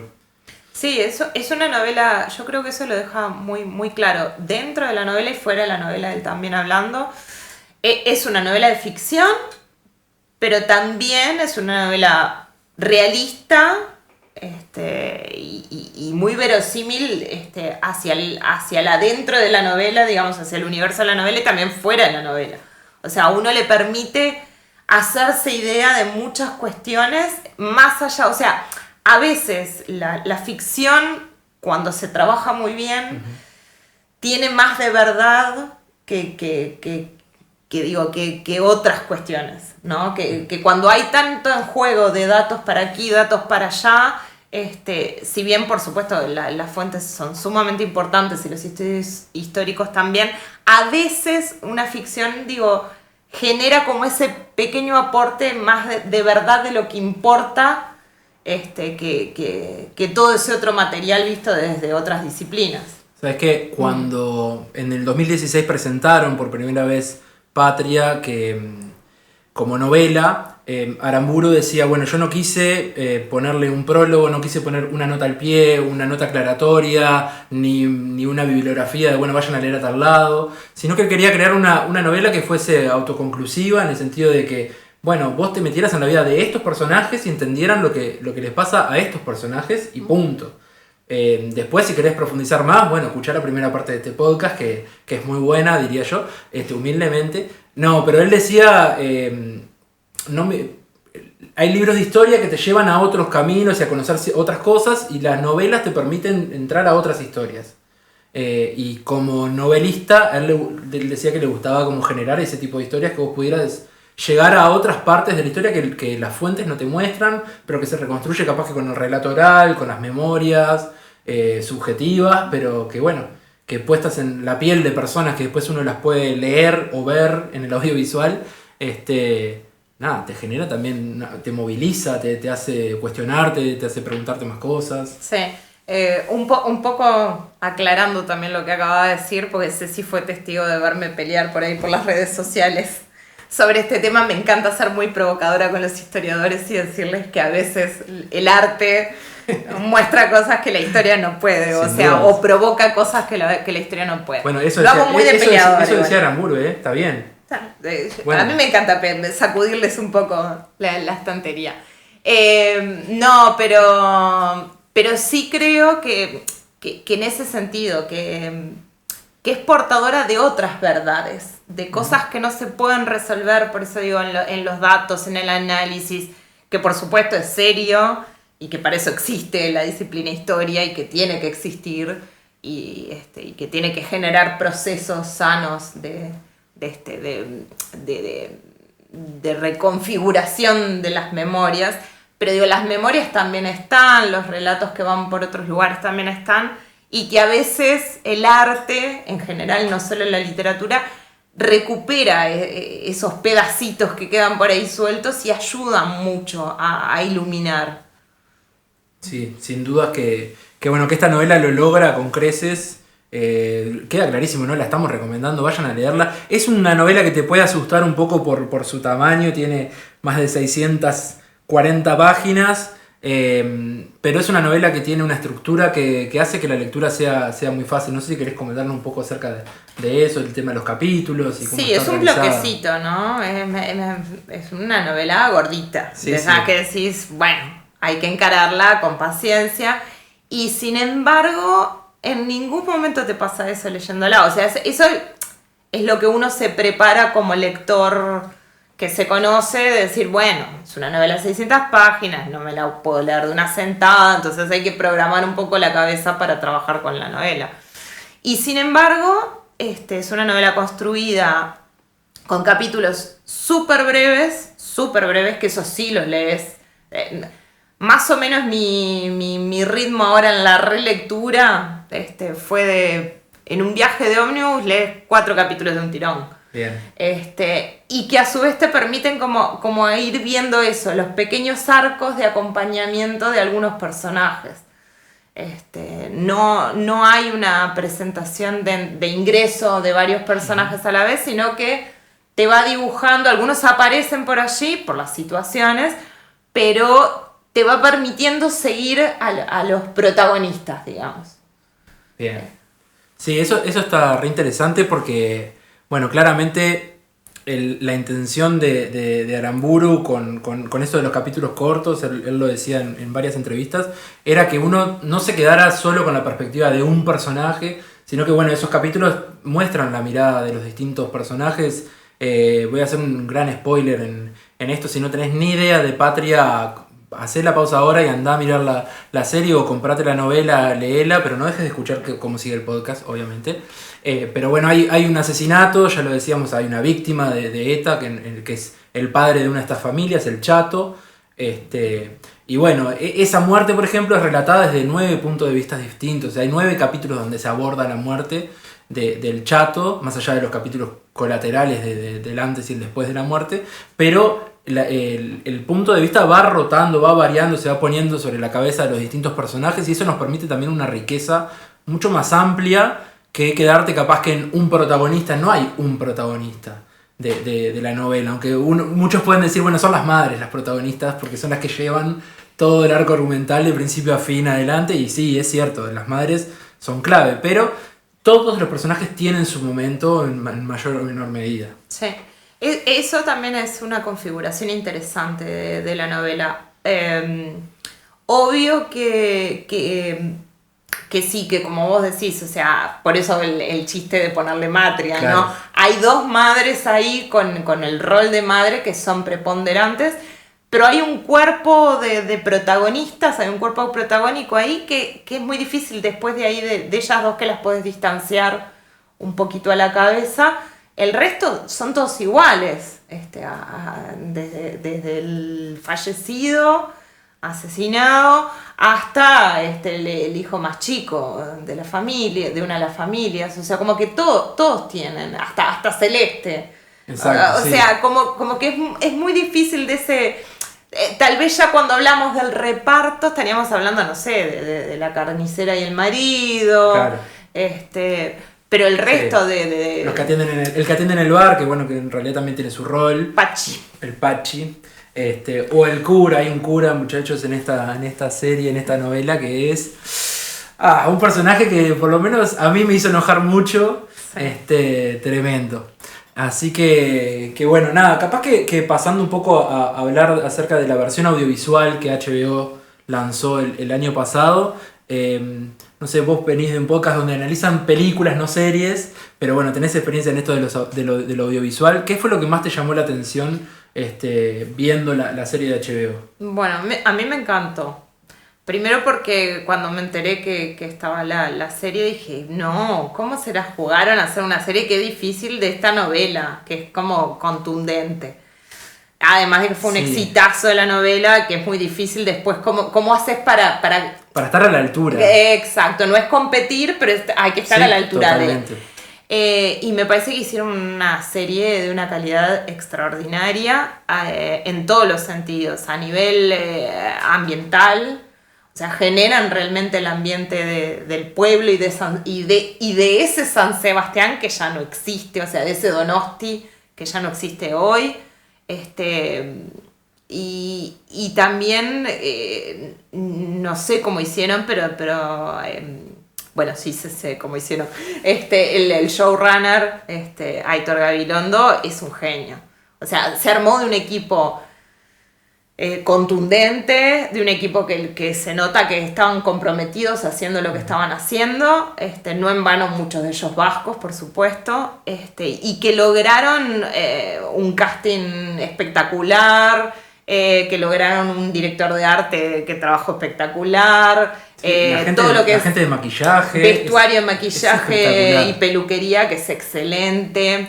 Porque una de las opciones que tomaron fue el no hacer un casting para los personajes jóvenes y para los personajes en su versión más adulta, sino usar los mismos actores y maquillarlos para que parecieran de distintas edades según el momento en el cual se retrataba. Sí. Que no es una decisión a la ligera. Es un riesgo enorme, es un riesgo enorme. Yo si me puedo acordar de una película en la que esa idea fracasa rotundamente es en Cloud Atlas.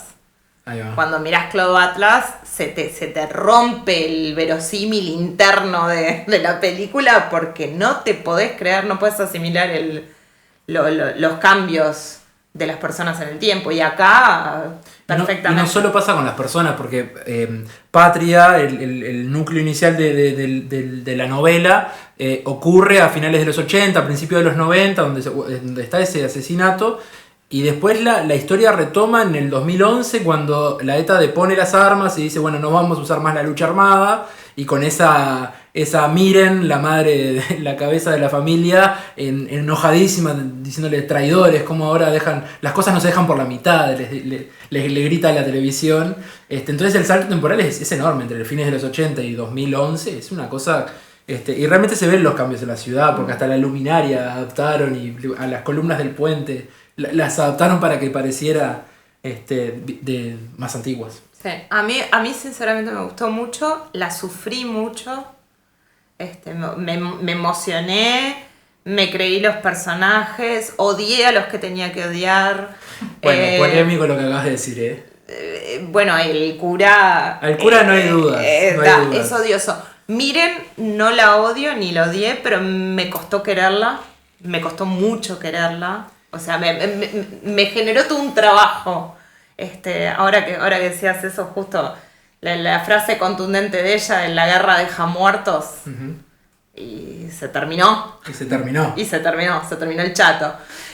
Me parece súper fuerte. A partir de ese momento la mujer se pone la coraza y está muy bien hecha ahí en la serie.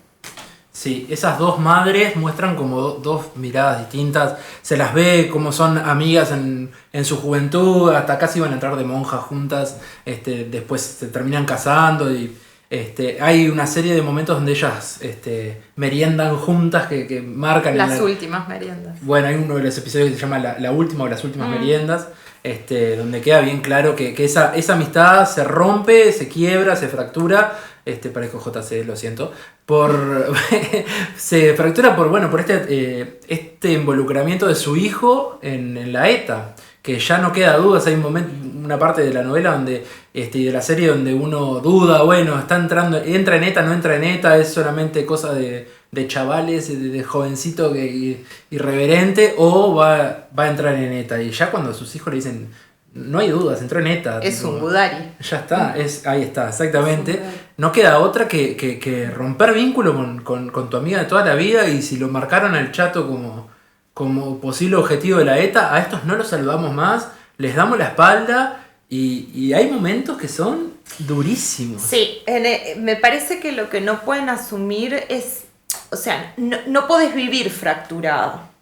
O sea, vos no podés vivir fracturado, claro. Es gente auténtica, es gente real, es gente de tierra, es gente de pueblo. No pueden vivir fracturados, no tienen dos caras. Entonces, ante la imposibilidad en la que juegan el miedo, la incertidumbre, no sé, el chusmerío, el que dirán, la presión, no logran convivir de ese modo teniendo doble cara. Entonces, si tienen que elegir una, bueno, la que tienen que elegir es ellos son el enemigo, punto. Es la más fácil. Bueno, en sí siempre en las discusiones es como la más sencilla. En vez de realmente negociar o adaptar y generar algo nuevo, en realidad es mucho más sencillo decir todo se ve en blanco y negro. Ese momento en el cual Bichori entra, que es la madre de la otra familia, la esposa del Chato, que es el asesinado, entra a la carnicería y le pide, dame picadillo, dame, no sé, tal cosa, tal otra. No le dicen, tengo. para vos no hay nada, no vuelvas. Y el desaire, porque aparte había otros clientes, o sea, claramente es un desaire público. El hijo de la carnicera, punto ahí, aclaración, también está junto con Joye Mari, forman parte de la ETA. Entonces, bueno, ya la esposa del Chato también es parte de los objetivos, es el Chato y su familia. Y bueno, hay que hacerles el desaire público. Esos momentos son crudísimos. Sí, incluso sé que a muchas personas les puede costar el personaje de Nerea. Yo me sentí muy identificada con Nerea porque yo a esa edad fui Nerea.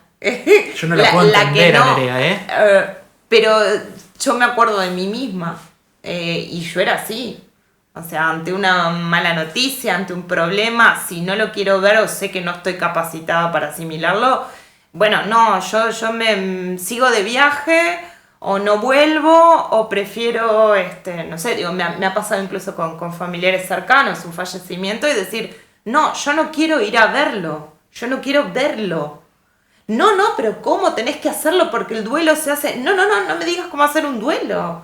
O sea, yo prefiero irme a bailar con mis amigas o seguir el fin de semana afuera y cuando vuelva veré cómo lo resuelvo. Claro, ves, ese personaje a mí me costó horrores empatizar con ella.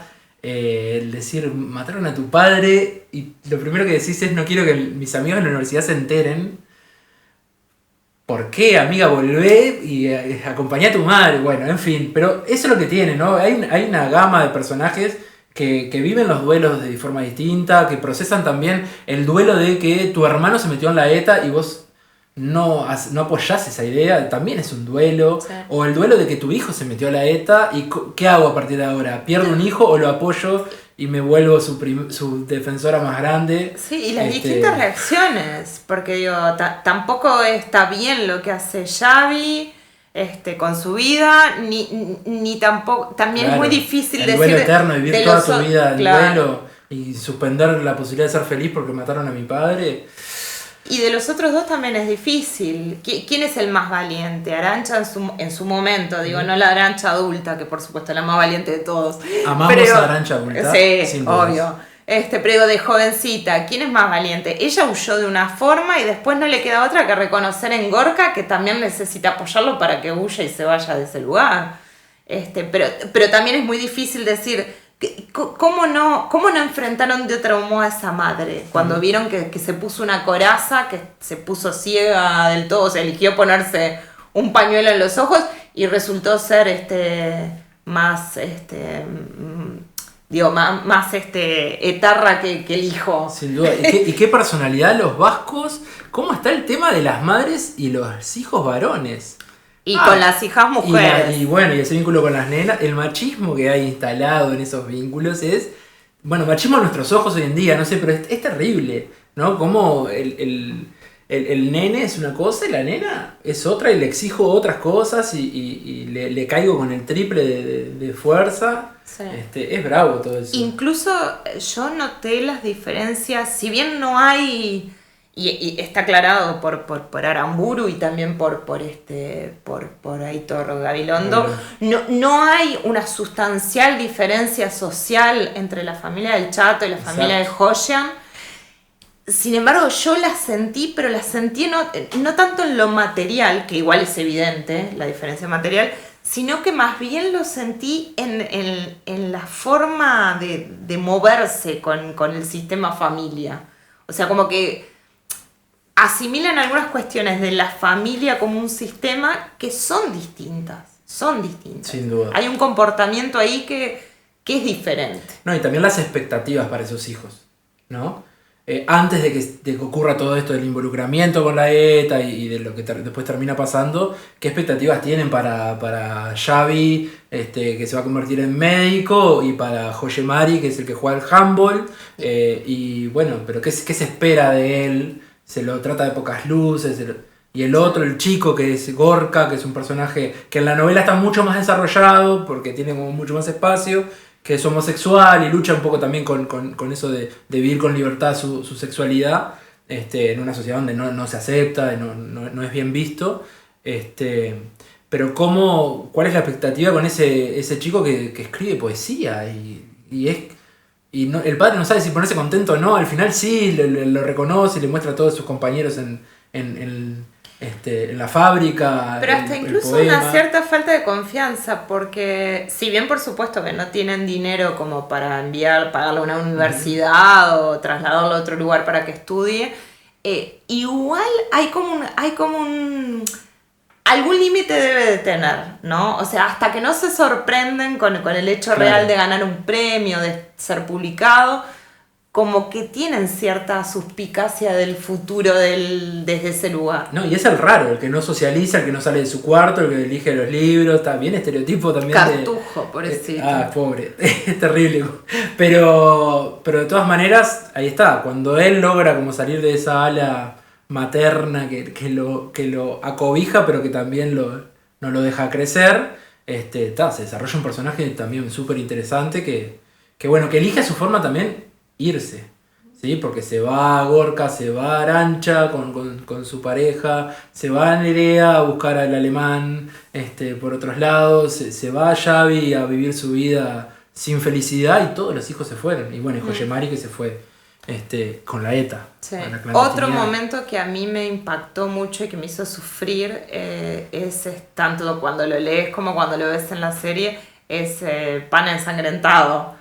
El atentado con el asesinato de un concejal y que ellos lo viven tan de cerca, me hizo revivir eso del efecto fractura, de cuando estás bien, estás alejado, estás en otra situación, en otro lugar, todo superado, supuestamente, nuevamente el golpe de realidad. Como de la un recordatorio situación. De no te escapaste de esto. Esto sigue existiendo, te habrás alejado, pero sigue existiendo en tu realidad. Y que te vuelve a mostrar cómo las personas reaccionan de formas tan distintas, porque Guille no lo puede superar, o sea, el marido de ella no lo puede superar, queda traumado por el resto de su vida, se vuelve más inseguro, alcohólico, violento, no logra volver a congeniar con ella de ningún modo.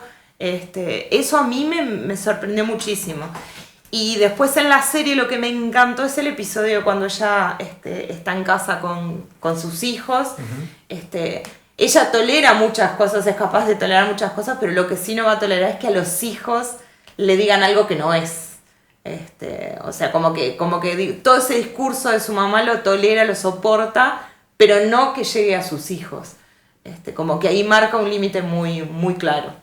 Concretamente con respecto a eso, hola, volví, me pareció un hallazgo de ese guión, y bueno, yo aclaro que el libro no lo leí, o sea que lo que puedo hablar es a partir de la serie, pero me parece que ese hecho en particular, o sea, ese atentado en el que está involucrada Arantxa y su familia, muestra la complejidad del tema, porque por momentos, en algunos capítulos me daba la sensación que quedaba demasiado fríamente la separación entre una familia y otra y se mostraba demasiado cómo la ETA había fracturado a esa sociedad de una manera capaz que demasiado simplista.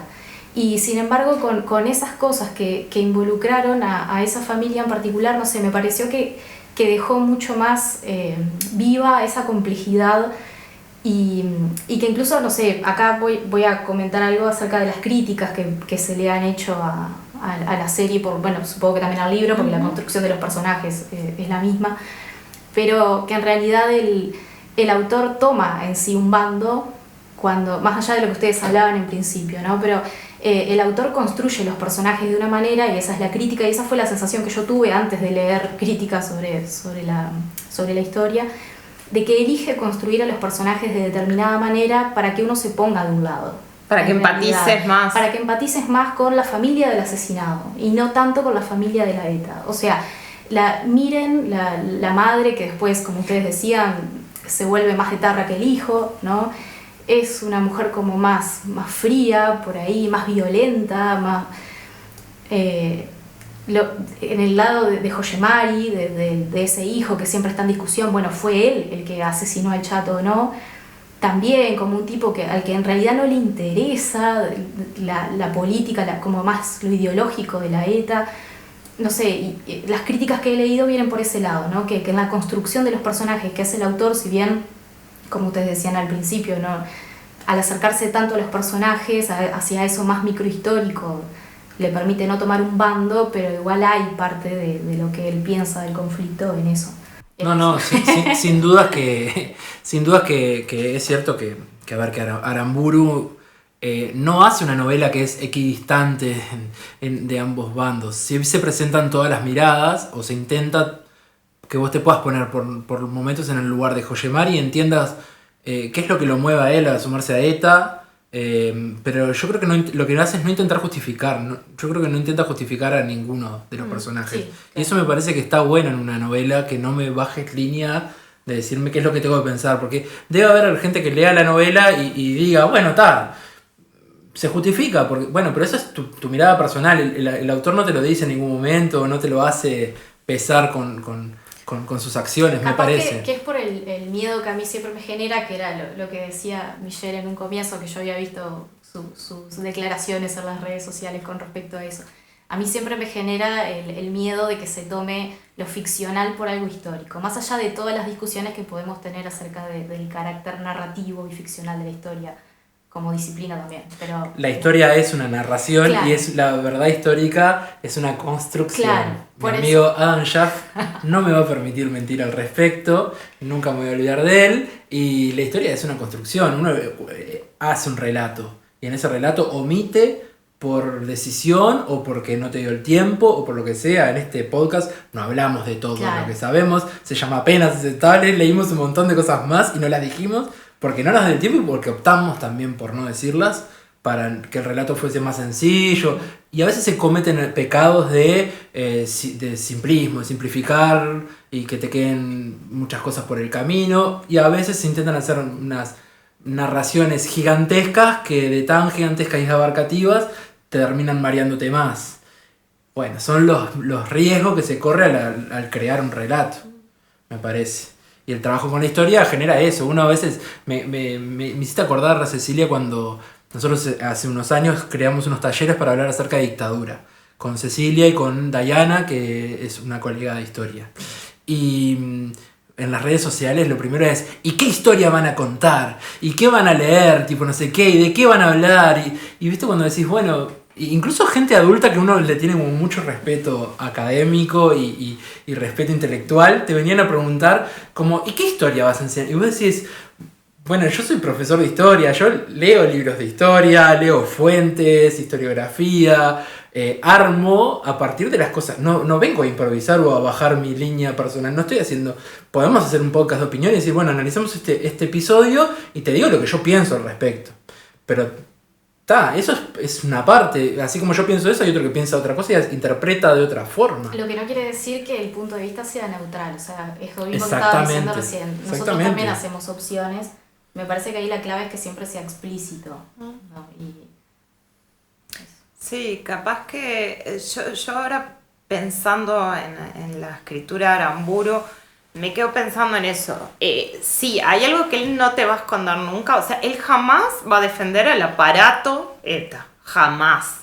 Por nada del mundo, porque él lo vivió. O sea, él no puede tomar una mirada 100% objetiva sobre la situación, porque él está implicado en la situación. Él se fue de España, se mudó hace no sé cuántos años. O sea, él sufrió también situaciones. Entonces, él el aparato no lo va a defender jamás.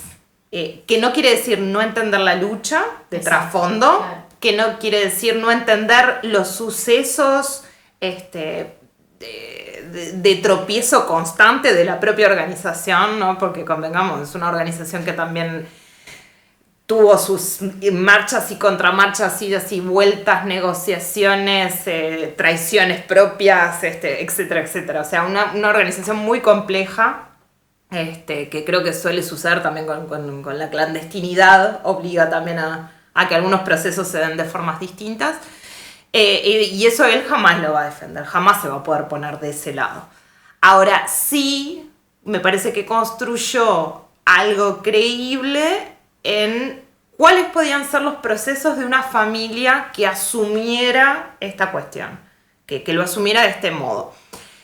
Y además dibuja, a él le interesa esa construcción de familia. Igual dibuja otras opciones, porque también vemos qué es lo que pasa con los carniceros cuando se enteran que su hijo se suicidó, sobre todo a él, que se termina muriendo, pobre hombre.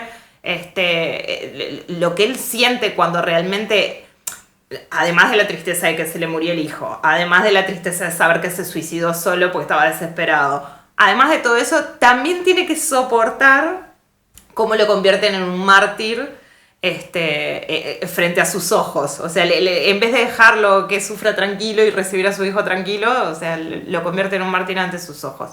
Y se tiene que callar la boca y no puede decir nada. Y también tenés a los padres de Koldo. ¿Cómo reaccionan los padres de Koldo, que están felices de la vida, de que está vivo y que está refugiado en México, paseando por ahí? Porque resolvió dar información, o sea, nos da a entender que dio información. Pero me parece como muy creíble eso. Tenés dentro de la familia como que tenés muchas posturas puestas ahí y que son bastante creíbles. Arantxa ya con una visión previa de cómo venía la situación, no quiere saber nada, ya tiene sus planes irse lo más rápido posible. Un Gorka que no sabe para dónde ir hasta que ve que la soga le aprieta el cuello y dice, no va más, me tengo que ir de acá, alguien que me ayude. Una mujer demasiado potente, demasiado dueña de su casa y de su familia, demasiado potente, que le dio por disparar para ese lado. Así como podría haberle bajado cortina y haber dicho, no quiero saber más nada de vos, también no nos olvidemos, también es muy complejo. A ver, hay otras izquierdas que no asumen una cultura tan religiosa, sin embargo en España tenemos corrientes de izquierda 100% religiosas, y a veces también eso influye mucho en las formas de vivir la política. Y ella resuelve defender a su hijo hasta las últimas consecuencias y como que al sentirse tan mal no le queda otra que volverse la más extremista, más que el hijo todavía. Capaz que lo que sí tiene un poco de cuestionable es eso de haber elegido a él como uno de los protagonistas con un perfil muy inocente. O sea, con un perfil muy idealizado, muy inocente, porque incluso cuando están en la taberna de Pachi, hay una conversación ahí con los amigos en las que están, discutir y que No, que después que la República Socialista... claro, que cuál sería el gobierno... Déjame tranquilo, yo me voy para el monte, no me importa nada, una vez logremos la libertad, ya está. Planto 2 manzanas. Conmigo no cuenta. Claro, queda como la idea de la violencia por la violencia en sí, o sea, ese tipo de cosas son las que se la violencia para lograr la independencia. Pero en el caso de... Está bien. En el caso de él lucha por la independencia. Sí. En el caso de ese personaje. Pero digo, una idea muy romántica, ¿no? El tipo no le interesa la política, no le interesa eso, no sé, habrá gente que se ocupará de eso. Lucha por la patria vasca. Exacto. Por la patria vasca, lucha. Por la lengua, por la tierra, por algo muy básico y muy romántico, me parece. Pero por también ejemplo, está desde el lado de Gorka, que él le dice, yo también lucho por el País Vasco, escribiendo mis poemas en euskera, y hay una discusión en la cárcel en la que Gorka le cuestiona la representatividad de ETA para el pueblo vasco también. Que, no sé, eso es tremendo. Y otro momento fuerte es cuando... Gana el premio Gorka siendo un adolescente por sus poesías en euskera, y Arantxa le dice, te van a usar. Ay, sí, ojo. ¿Por qué crees que te felicitan todos si no te conocen? Claro, ¿alguien te pidió para leer tus poemas? O sea, ¿alguien lo leyó? ¿Realmente le interesa el contenido o te están usando políticamente? O sea, todo eso me parece que está buenísimo en la construcción de la complejidad del asunto. Sin dudas. No es solamente terrorismo sí, terrorismo no, claro. Hay un muerto, hay que descubrir... No es una novela de descubrir quién es el asesino. No sé si importa quién es el asesino, si lo mató Joche Mari o no, o fue su compañero de de unidad.